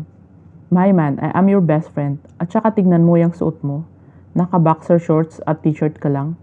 Naka-tsinelas ka pa. Hindi ka pa kumakain. Nakakabaliw yun, di ba? Ay, oo nga pala. Baliw ka na pala. Tumawa ito ng malakas. Binato niya ito ng tsinelas at tinignan ng masama. Shut up. I bought you food and clothes. Come on, let's eat. Nagugutom na din ako. Bumuntong hininga siya sa katumayo. They ate in silence. Pagkatapos nilang kumain ay naligo siya sa banyo. Noah! Sigaw ni Creed. Mabilis na lumabas siya ng banyo kahit na walang pang itaas. What happened? Tarantang tanong niya. She moved. His heart thumped when he saw her eyes open slowly. Gumagalaw din ang mga daliri nito. Adriana? Kumunot ang noo nito nang makita siya. Why are you naked? Mahinang tanong nito. Tinanggal niya ang oxygen nito at hinalikan sa labi. You're awake. You're awake now. Am I dreaming? Kinakabahang tanong niya.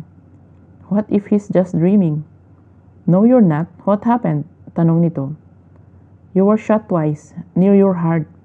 May lason ang mga bala. I operated you. I see. Ilang araw na ako dito sa ospital. More than a month. I was so worried. I thought you won't wake up anymore. Hinalik-halikan niya ang mukha nito. I'm sorry I worried you. Nakita niya ang pagngiti nito nang makita ang suot niyang relo. Ito ang ibinigay nito sa kanya noon bago ito umalis patungong Russia. Hindi niya iyon hinuhubad kahit na naliligo siya. This is her 5th gift for him. First, she gave him her virginity, and he felt proud. Second, heart. Third, her freedom just to be with him. Fourth, her answer when he proposed. And fifth is the watch and the letter. Thank you for this. I love you. She smiled again. Hinaplos nito ang kanyang pisngi. Hinuli niya ang kamay nito at hinalik-halikan. I love you too, Noah. Gunnar said, you're free. He said sorry and thanks. Sorry dahil nabaril ka. Thank you dahil ibinalik mo si Fire sa kanya. Sabat ni Alistair. Binato ito ni Noah ng tsinelas. Don't ruin the mood, asshole. Sorry, tatawag ako ng doktor para ma-check siya. Binato ulit ito ni Noah ng isa pang tsinelas. Fuck you, I am her doctor. Call a nurse instead, bulyaw nito kay Alistair. Napangiti na lang siya. Nakita niya ang pagkagulat ng mga nurses nang makita si Noah na walang pang itaas. Napalunok ang mga nurse habang nakatitig sa katawan nito. Ready everything, I need to run some tests. Sabi ni Noah pagkatapos nitong isa-isahin ang mga test na pinapahanda nito sa mga nurse. Yes, Doc. Doc, in case you forgot, you're not wearing a shirt. Napatingin si Noah sa katawan at natampal nito ang noo, tsaka itinaboy ang mga nurse. Sexy, nakangiting sabi niya rito. 3 araw mula nang ma-discharge siya sa hospital. Inimpake ni Noah ang kanyang mga damit. Mamayang gabi ang flight nila pauwi ng Pilipinas. Hindi na nagpakita pa sa kanya sina Carmela at Helium. Gusto niya sanang magpasalamat at magpaalam sa mga ito. Hindi na din kasi niya makontak ang mga ito at wala na siyang laptop. Lahat yata ng mga gamit niya noon ay kinuha na ng organisasyon. You okay? Tanong ni Noah habang nagluluto ng hatanghalian. Naka-boxers lang ito at walang pang itaas. Nakasuot pa ito ng pink na apron at magulo ang buhok. Yeah, naiisip ko lang sina Carmela at Helium. Hindi man lang ako nakapagpasalamat at nakapagpaalam sa kanila. Don't worry, you'll see them again. Lunch is ready. Let's eat. Tumango siya. I forgot something important. Biglang sabi nito sa kalagitnaan ng tanghalian nila. What is it? Napakamot ito sa batok. Bago tumingin sa kanya. You're pregnant. Nanlaki ang mga mata niya sa sinabi nito. Napahawak siya sa puson. Hindi pa naman iyon halata. Wala din siyang nararamdaman. I'm pregnant? Tumango ito. Welcome home, son. Niyakap siya ng ama at ina. Nginitian niya ang mga ito. Hinahawakan niya ang kamay ng fiancé at hinila ito. Hinarap nila ang kanyang mga magulang na parehong may mga ngiti sa labi. Bakas ang kasiyahan sa mga mata nito. This is Adrian, my soon-to-be wife. Napatingin siya rito nang humigpit ang pagkakahawak nito sa kanyang kamay. She looked nervous. Good afternoon, ma'am, sir. I'm Adriana de Cordova. Ikinagagalak ko kayong makilala. Binitawan niya ang fiancé nang yakapin ito ng kanyang mami. Adriana, you're so beautiful. Thank you for making our son happy. Ngumiti si Adriana sa mami at daddy niya. Mukhang unti-unti na itong kumakalma. He makes me happy too. She's pregnant by the way, sabad niya. Nanlaki ang mga mata ng magbulang niya. Pinanlakihan din siya ng mga mata ni Adriana at mahinang hinampas sa braso. Hinila niya ito at niyakap ng mahigpit. Why? They need to know. And Dad, I will run the company now. Magkakaanak na kami, kailangan kong kumayod para sa kanila. Napangiti ang kanyang ama sa kanyang sinabi. Hinila ng mami niya si Adriana patungo sa kusina. Sumunod naman sila rito. Nginitian ni Adriana ang fiancé. Nakatitig ito sa kanya habang nakakipag-usap siya sa mami nito tungkol sa kanilang kasal. She wants a simple beach wedding. Why beach wedding? Dahil sa beach sila nagkaaminan ni Noah kaya gusto niya doon. Mabuti na lang at sumang-ayon ang mami nito na simple lang at kaunti lang ang mga bisita. Hinalikan siya ni Noah sa labi bago sumama sa daddy nito patungo sa library. Alam na niya kung bakit gustong makausap nitong si Noah. Sigurado siya tungkol iyon sa kumpanya. You're pregnant so I'll help you prepare the wedding. Sige po ma'am. Tumawa ito ng malakas. God, call me mommy. You're getting married to my son next month. Let's start the preparation tomorrow. Ngumiti ulit siya rito. May check-up po kasi ako sa OB ko bukas. Pwede po bang sa susunod na araw na lang? Tumango ito. Oo naman, I understand iha. Bukas kakausapin ko ang paring kakilala ko. Siya ang makakasal sa inyo. Sige po, thank you po. Pagkatapos nilang bisitahin ang mga magulang nito, pumunta sila sa mall para mag-grocery at kumain ng hapunan. Magkahawak kamay sila habang naglalakad. Nahagip ng mga mata niya ang isang pamilyar na mukha. Nasa loob ito ng butik at nakikipag-away sa matangkad na lalaki. Pilit na inaagaw ng lalaki ang damit na dala nito. What is it? Tanong ni Noah sa kanya. Itinuro niya ang butik. Let's go there. Okay. Malalaki ang hakbang na nagtungo siya sa butik. Habang papalapit siya, ay nakaramdam siya ng kaba. Hanggang sa pagpasok niya, ay ganoon pa rin ang kanyang naramdaman. Blondie Beach? Don't call me that, galit na sigaw nito, tsaka siya nilingon. Nanlaki ang mga mata nang makita siya. Damn, you're alive? Hindi makapaniwalang tanong niya rito. Nawawala lang, patay na agad? Pwede bang kinidnap lang? Itinuro nito ang kasamang lalaki na hindi na niya matandaan kung ano ang pangalan. Ito ang lalaking kaibigan ni Evander Black, ang asawa ni Ali. Kinidnap ako ng lalaking to. Thank God you're here. Kontakin mo ang CEO ko, ipaalam mong buhay ako, at kinidnap ako ng lalaking to para makapaghiganti na ako. Can we talk privately? Stop shouting, will you? Inis na sabi niya rito. Hinawakan niya ang kamay nito at hinila palabas ng butik. Don't drag me, asik nito. You, turo nito kay Greg. Don't follow us. Dinala niya ito sa lugar na konti lang ang mga tao. Nakita niyang nakasunod sina Noah at ang kasamang lalaki ni Rain. Give me Angel's number or Sky's number. They were erased on my phone. Itinaas niya ang kamay at ipinakita rito ang engagement ring. I'm getting married next month and I'm pregnant. Hindi na ako konektado sa organisasyon. Ibig sabihin ni isa sa kanila, wala na akong komunikasyon. What the F? Are you kidding me? How did you get away? Hindi makapaniwalang tanong nito. My boss gave me an important assignment. He made a deal with me, and as you can see, I made it. I'm free.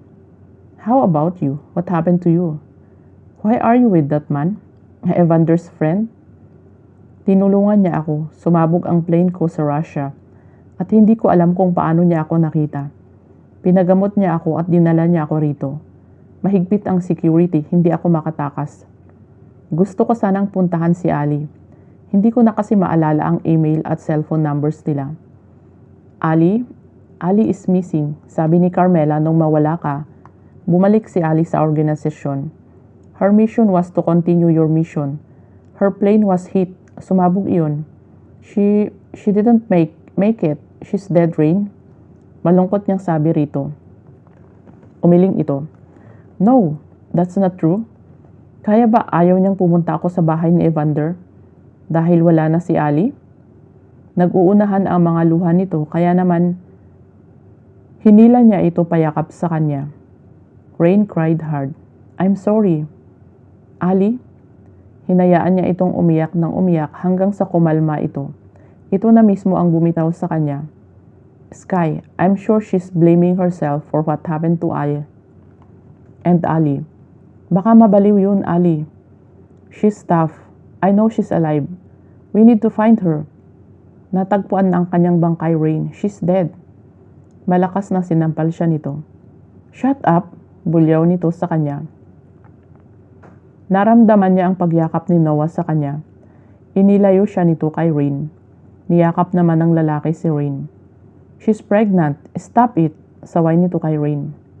I don't care, you bitch. Bawiin mo ang sinabi mo.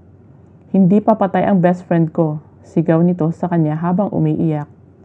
I'm sorry, napaiyak siya at tinalikuran ito. Hinila na niya si Noah paalis. Wala siyang ganang kumain, pero kailangan para sa baby niya. Pagkatapos nilang maghapunan ay naggrocery sila. Don't stress yourself. We're done. May gusto ka pa bang bilhin? She nodded. Cookies and cream ice cream. 3 bottles of peanut butter, mayonnaise. I want you to make a macaroni salad in a grape shake. Piatos, egg tart, wafer. Adriana, walang egg tart dito. Pumunta na lang tayo sa isang pastry shop pagkatapos nito. Ano pang gusto mo? Tanong nito habang kumukuha ng piatos. Kumunot ang noo niya. Bakit ang daming kinukuha nito? Kinuha niya ang mga iyon sa card at ay binalik. Itinara niya ang 3. Napasimangot siya. Ang dami okay na sa akin ang 3. Pagkatapos nilang mag-grocery ay dumaan sila sa CLA Desserts. Pagpasok niya, ay agad siyang binatin ng napakagandang babae. Good evening, ma'am. Welcome to CLA. The woman has a very beautiful blue-green eyes. She looks young and she's wearing a pastry chef uniform. Hi, do you have egg tarts here? The woman nodded. This way, please. The woman gave her a free taste. Nice shop, in this taste heaven. I love it. 3 boxes, please. Pagkatapos nitong ibigay ang kanyang order at tinanong niya ang pangalan nito. She likes her face. She's beautiful. What's your name? She asked. Kali Lily Alarizi. I am the owner of this shop. Siya. Inilahad niya ang kamay. Adriana de Cordova. Nice to meet you. Nice name, by the way, and you're beautiful. I like your eyes. The woman chuckled and blushed. Thank you, you are beautiful too. Pagdating nila sa penthouse ni Noah, ay pinanood niya lang ito habang gumagalaw sa kusina. Inayos nito ang mga pinamili nila at gumawa ito ng macaroni. Natawa pa siya kanina dahil nanood ito sa YouTube kung paano iyon gawin. Take a bath first and change. Kailangan pa tong palamigin. Napangiti siya. Yes, sir. Be careful, pahabol nito. Yes, boss. Pagkatapos niyang maligo at magbihis, naupo siya sa gilid ng kama. Naalala niya ang nangyari kanina. Rain cried. Iyon ang unang beses na nakita niya ang ganoong ekspresyon nito. That woman is cold at malademonyo ang pagkakatabas ng dila nito. Ollie is dead. Kahit siya ay nasaktan sa balitang iyon, she was once a partner and a friend to her too. She wants to believe that Ali is still alive too, but it was confirmed already. Pinalamig ko na. Let's wait for a while. Here's your egg tart. Inilagay nito sa kanya ang plato na may 3 egg tarts at isang bottled water. Thanks. Ligo ka na? Sige. Napangiti siya habang pinagmamasdan si Adriana na kumakain ng macaroni salad. Nakatulog ito kagabi pagkatapos nitong kainin ang egg tarts. Ngayon, ginawa nitong agahan ang salad na ginawa niya kagabi. Our schedule is 9 a.m. Okay, saang ospital tayo? He chuckled. Of course, sa ospital namin. Saan pa ba? Natawa na din ito. Oo nga pala. Hindi niya mapigilang mapatitig kay Adriana. She looks radiant and she looks happy. Of course, masaya siya dahil napapasaya niya ito. He will give her everything. Wala siyang pakialam kung under siya. Sabi kasi ni Creed sa kanya kapag mag-asawa na sila ni Adriana, sigurado itong magiging under daw siya. He doesn't mind as long as she's with him. Damn, he's crazy over her. Pagkatapos nilang magbihis ay pumunta na sila ng ospital. Inischedule niya si Adriana sa babaeng OB. Ayaw niya ng lalaking magsiselos lang siya at ayaw niyang magkasapak ng tao. That's your baby, turo ng OB sa screen. Ngumiti si Adriana sa kanya. I hope it's a boy. He smiled at her too. I want a girl, babe. Congratulations, Doc Noah. Miss Adriana. Sabi na nga ba kayo talaga ang magkakatuluyan. Sabi naman ng OB. Thank you. Gumawa ng reseta ang doktora at ibinigay sa kanya. Mga vitamins iyon para kay Adriana at gatas na para sa buntis. Ibinigay din nito sa kanya ang picture ng ultrasound ni Adriana. Hindi niya maipaliwanag ang sayang nararamdaman ng mga oras na yon. He's lucky. God gave him someone like Adriana, a badass, beautiful, hot agent. Hindi man ito kasing sweet niya, ayos lang, ang mahalaga, mahal siya nito at pakakasalan siya nito. Pagkatapos nitong magbihis ay magkahawak kamay silang lumabas ng ospital. Hinila siya nito sa isang fast food chain na ang pangalan ay Jollibee. Hindi pa siya nakakakain dito. Why here? He asked. Masarap ang chicken nila dito at ang gravy. Come on, order ka na. Itinulak siya nito patungo sa kaherang nakangiti. Chicken? Sabi niya sa kahera. Sinimangutan siya nito at ito na ang nag-order para sa kanila. 2 2-piece chicken, pineapple juice and drinks, isang large fries at isang extra rice. Aalis na sana siya pagkatapos niyang magbayad, pero hinila siya pabalik ni Adriana. Inginuso nito ang tray. Dalhin mo. Why me? Alangan naman ako, inis na sagot nito. Hey, don't get angry. Akala ko kasi, oo na, dadalhin na. Nakaramdam siya ng hiya nang pinagtitinginan sila ng ibang customers. Naupo sila sa sulok. He was about to eat when he received a call from his best friend. What? Your mom called. Kinuha akong best man sa kasal mo. Of course I agreed. Kumusta si Adriana? Pinatayan niya ito ng tawag at kumain. Sinulyapan niya ang galit na fiancé. Ganadong-ganado ito kaya hindi na siya nagsalita pa. Hinayaan na lang niya ito, baka magalit na naman ito sa kanya. They ate whole day. 1-2 oras lang ang pahinga niya. Kapag may naiisip itong gustong kainin, wala siyang choice kundi ang pagbigyan ito. He will give her everything, right? Heto na, nagsisimula na. 8:00 na ng gabi silang nakauwi sa penthouse. Nahiga siya sa kama. Masakit ang tiyan niya. Pakiramdam niya ay sasabog iyon. Mabilis na bumangon siya at tumakbo patungo sa banyo. Iniwan niya si Adriana sa baba dahil kumakain na naman ito ng macaroni salad at egg tarts. Damn, he needs to work out. Sigurado siyang magpo-food trip sila palagi dahil buntis ito. Chapter 26. Tinignan ni Adriana ang sarili sa salamin pagkatapos niyang magbihis. The gown is beautiful, as expected from Noah's mother. Kabilang banda naman. Nagkadramahan pa kanina nang mag-away sina Rain at Greg. Pinagbantaan pa nito ang buhay ni Helium at Carmela. Kapag nagsumbong daw ang mga ito sa CEO ni Rain, mukhang gaya din ito ni Noah, baliw na baliw kay Rain. Oo na hindi na, sagot niya sa bakla. Napatingin siya sa pinto nang bumukas iyon. Iniliwa doon si Helium. Ito kasi ang maghahatid sa kanya sa altar. Wala naman kasi siyang kamag-anak. You're perfect. Damn, what a lucky groom. Natawa siya sa sinabi nito. Magsasalita pa sana siya nang pumasok ang wedding organizer. It's time. Huminga siya ng malalim at humawak sa braso ni Helium. Relax, sabi nito sa kanya and she nodded in response. Nanlamig ang kanyang mga mata nang makita ang mga bisita. Nandoon din ang may-ari ng Club del Picado. Tumayo ang lahat nang makita siya. Humigpit ang pagkakahawak niya sa braso ni Helium. Nabibingi siya sa sobrang lakas ng pagtibok ng kanyang puso. When they started walking down the aisle, she saw Noah at the end with Alistair. Nawala ang kabang nararamdaman. Nanatiling nakatitig siya sa lalaking mahal hanggang sa magkaharap sila. She saw tears in his eyes. Pinahid niya iyon at ganoon din ito sa kanya. Lumuluha pala siya.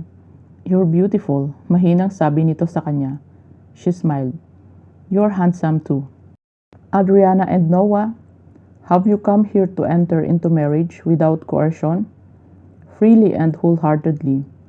Are you prepared as you follow the path of marriage to love and honor each other for as long as both shall live? Are you prepared to accept children lovingly from God and to bring them up according to the law of Christ and His church? Nagkatinginan silang dalawa. I am, sagot ni Noah. She smiled and answered the same. Noah, do you take Adriana to be your wife? Do you promise to be faithful to her in good times and in bad, in sickness and in health, to love her and to honor her all the days of your life? I do, sagot ni Noah. Adriana, do you take Noah to be your husband? Do you promise to be faithful to her in good times and in bad, in sickness and in health, to love her and to honor her all the days of your life? She smiled at him. I do, Father. Noah placed the ring on his finger. Adriana, take this ring as a symbol of my unconditional love, tenderness, fidelity, loyalty, and undying devotion. With this ring, I promise to cherish you. All I have in this world, I will give to you. I promise to hold and keep you, comfort, protect, and shelter you for all the days of my life. Adriana, you are my life and my strength. You lifted my sorrows. You are the light in my darkness. You are the best part about me. I love you, babe. I love you so much and I can't imagine a life without you. Pinahid niya ang mga luha nito. She mouthed I love you to him and then smiled. She placed the ring on his ring finger and smiled. Noah, take this ring. You have no choice. I mean, take this ring as a symbol of my love, fidelity, loyalty, and devotion. With this ring, I promise to love you for the rest of my life. I knew I loved you from the moment we met, and I have been helplessly lost in your eyes ever since. I'm sorry for being annoying. I promise to cherish you with all my heart. I promise to be always true, to honor and respect you. I promise to learn how to cook too. Noah, I am yours until the end of my days. I love you so much too. Nangingiti ito habang umiiyak. Hindi niya akalaing iyakin pala ito. Shh, maubusan ka na ng tubig sa katawan. She wiped his tears away. I now pronounce you man and wife. You may now kiss the bride. Noah kissed her lovingly. Narinig niya ang palakpakan ng lahat. I love you, Adriana. I love you too. After the wedding, they went to the mansion of Noah's parents. Nasa garden kasi ang reception nila. Pagdating nila sa mansion ay nagbihis siya ng knee-length white dress bago pumunta sa reception. Napangiti siya nang makita ang garden. Simple lang iyon gaya ng gusto niya. The waiters are already serving the food. Pagdating nila ay nagsitayuan ang lahat at pinalakpakan sila. Sinalubong naman sila ng mga magulang ni Noah ng iba pa nitong mga kamag-anak. Congratulations, bitch! Nakangiting bati ni Rain sa kanya. You're still the Rain I knew. Sabi naman ni Helium dito. Congratulations to both of you. Congratulations, Agent... Adriana, I'm happy for you. I thought you were just a sex buddy. Tinignan niya ito ng masama. Inggitera, saluhin mo tong bulaklak mamaya nang hindi ka mainggit. Tinawanan lang siya nito. Nang sinabi ng MC na tumayo lahat ng mga babaeng wala pang asawa, ay pumunta siya sa gitna. Natawa siya nang makita sina Carmela at Rain na nagbabangayan. Okay, ready? Tanong niya sa mga kababaihan. Yeah, hurry bitch, inis na sagot ni Rain.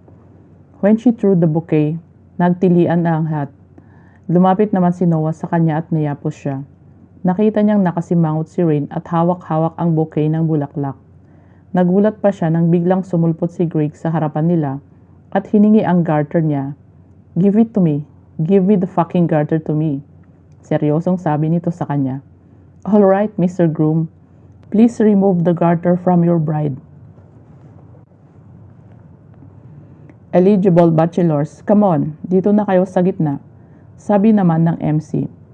Napatingin siya kay Noah nang lumuhod ito. Hindi niya alam kung saan galing ang upuan. Pinaupo kasi siya ni Carmela. What are you doing? Kunot noon niyang tanong. Ngumisi lang ito sa kainangat ang kanyang binti. Nagtilian ang lahat. Malakas na napatawa siya nang maramdaman ang labi ni Noah mula sa kanyang binti, sa kanyang tuhod at sa kanyang hita. Kinagat nito ang garter at panay ang tili at tawanan ng lahat. Unti-unti nitong ibinaba ang garter hanggang sa kanyang paa. Hinampas niya ito sa balikat nang tuluyan ng mahubad ang garter. Wow, that was hot, Mr. Groom. Now it's time for the garter toss. No, it's mine already, sigaw ni Greg. Inagaw nito ang garter at iwinigayway habang naglalakad patungo kay Rain na masama ang tingin. This woman is mine, announced ni Greg. Some guys groaned, and some people clapped for them. Their wedding was simple yet it was fun, and it is the most unforgettable moment of her life.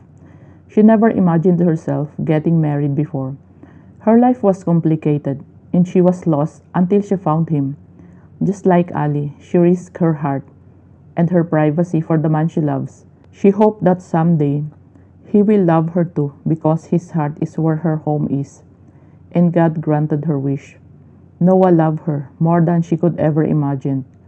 The moment he confessed his love for her was the best thing that ever happened to her. Napatitig siya sa suot na wedding ring at engagement ring. Hindi naman niya kailangan ng mamahaling ganoon. Sapat na ang buong pusong pagmamahal nito sa kanya. She looked at him and smiled. You are the one that my heart has chosen, and my heart was never wrong. I love you so much, my husband. He kissed her temple. I love you more, my beautiful wife, for the rest of my life. Chapter 27. Epilogue. 7 months later. O'Sullivan's Hospital, Manila. Just keep walking, makakatulong sa iyo yan. Tinignan niya ito ng masama. Shut up, I'm concentrating, huwag kang maingay. Nadidistract ako. Hinimas-himas niya ang malaking tiyan habang naglalakad.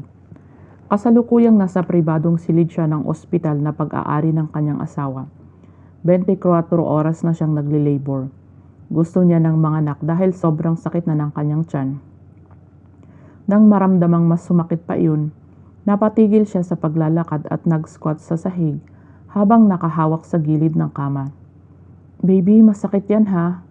Pigil hiningang sambit niya habang hinihimas pa rin ang malaking tiyan. Lumapit sa kanya ang asawa at hinaplos nito ang kanyang buhok. Adriana? Are you okay? Malamang hindi. Nagle-labor nga diba? Bulyaw niya rito. Huwag mo kong hawakan. Nagko-concentrate nga ako diba? Baka sa mukha nito ang matinding pag-aalala pero hindi niya mapigilang mainis. Ang OA kasi nito minsan. Gaya na lang noong gusto niyang makipagtalik dito. Inayawan siya nito dahil natatakot ito. Baka mapaano ang baby nila na nasa sinapupunan niya. Kailangan pa niya itong pilitin para makipagtalik. Kinabukasan pumunta sila sa OB dahil nag-aalala ito. Mabuti na lang at sinabi ng OB na kailangan nilang gawin iyon paminsan-minsan para daw hindi siya mahirapang manganak. Noon halos palagi siya nitong binubuhat na para bang imbalido siya. Masyadong OA talaga ang asawa niya.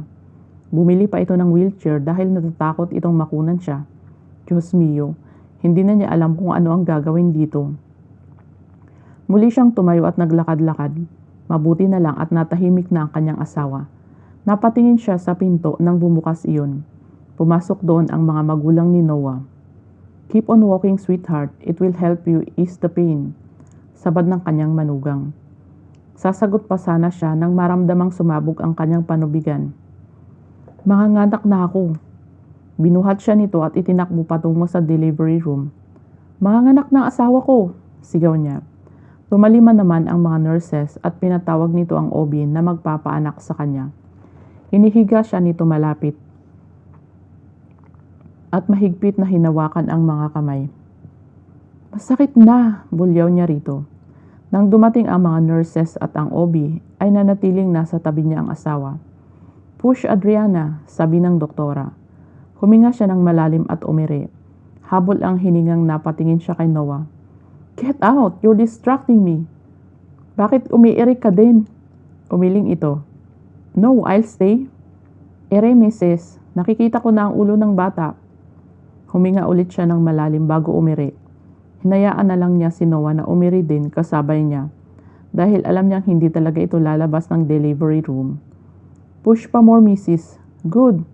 Again, Mrs. Push lang ng push. Eri lang na para bang ilalabas mo ang malaking dumi. Nabubwisit siya sa doktora pero kailangan na niyang ilabas si baby.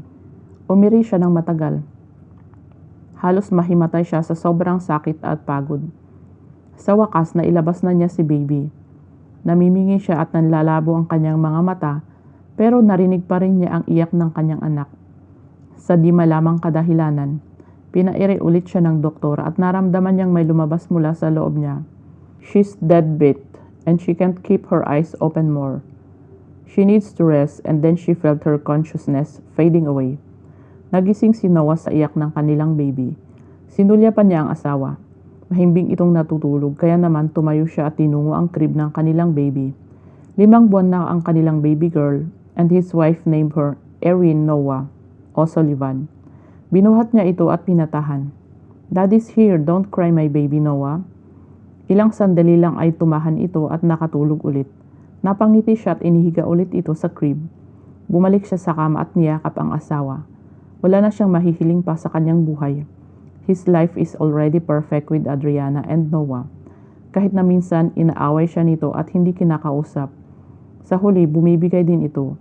Kahit na muntik na nitong pasabugin ang kanilang kusina. Pinipilit pa rin nitong maipagluto siya at pagsilbihan siya. Araw-araw, mas lalong minamahal niya ang asawa. Despite of the bad days, he can never see himself without Adriana by his side. He loves her so much, and he will love her until his last breath.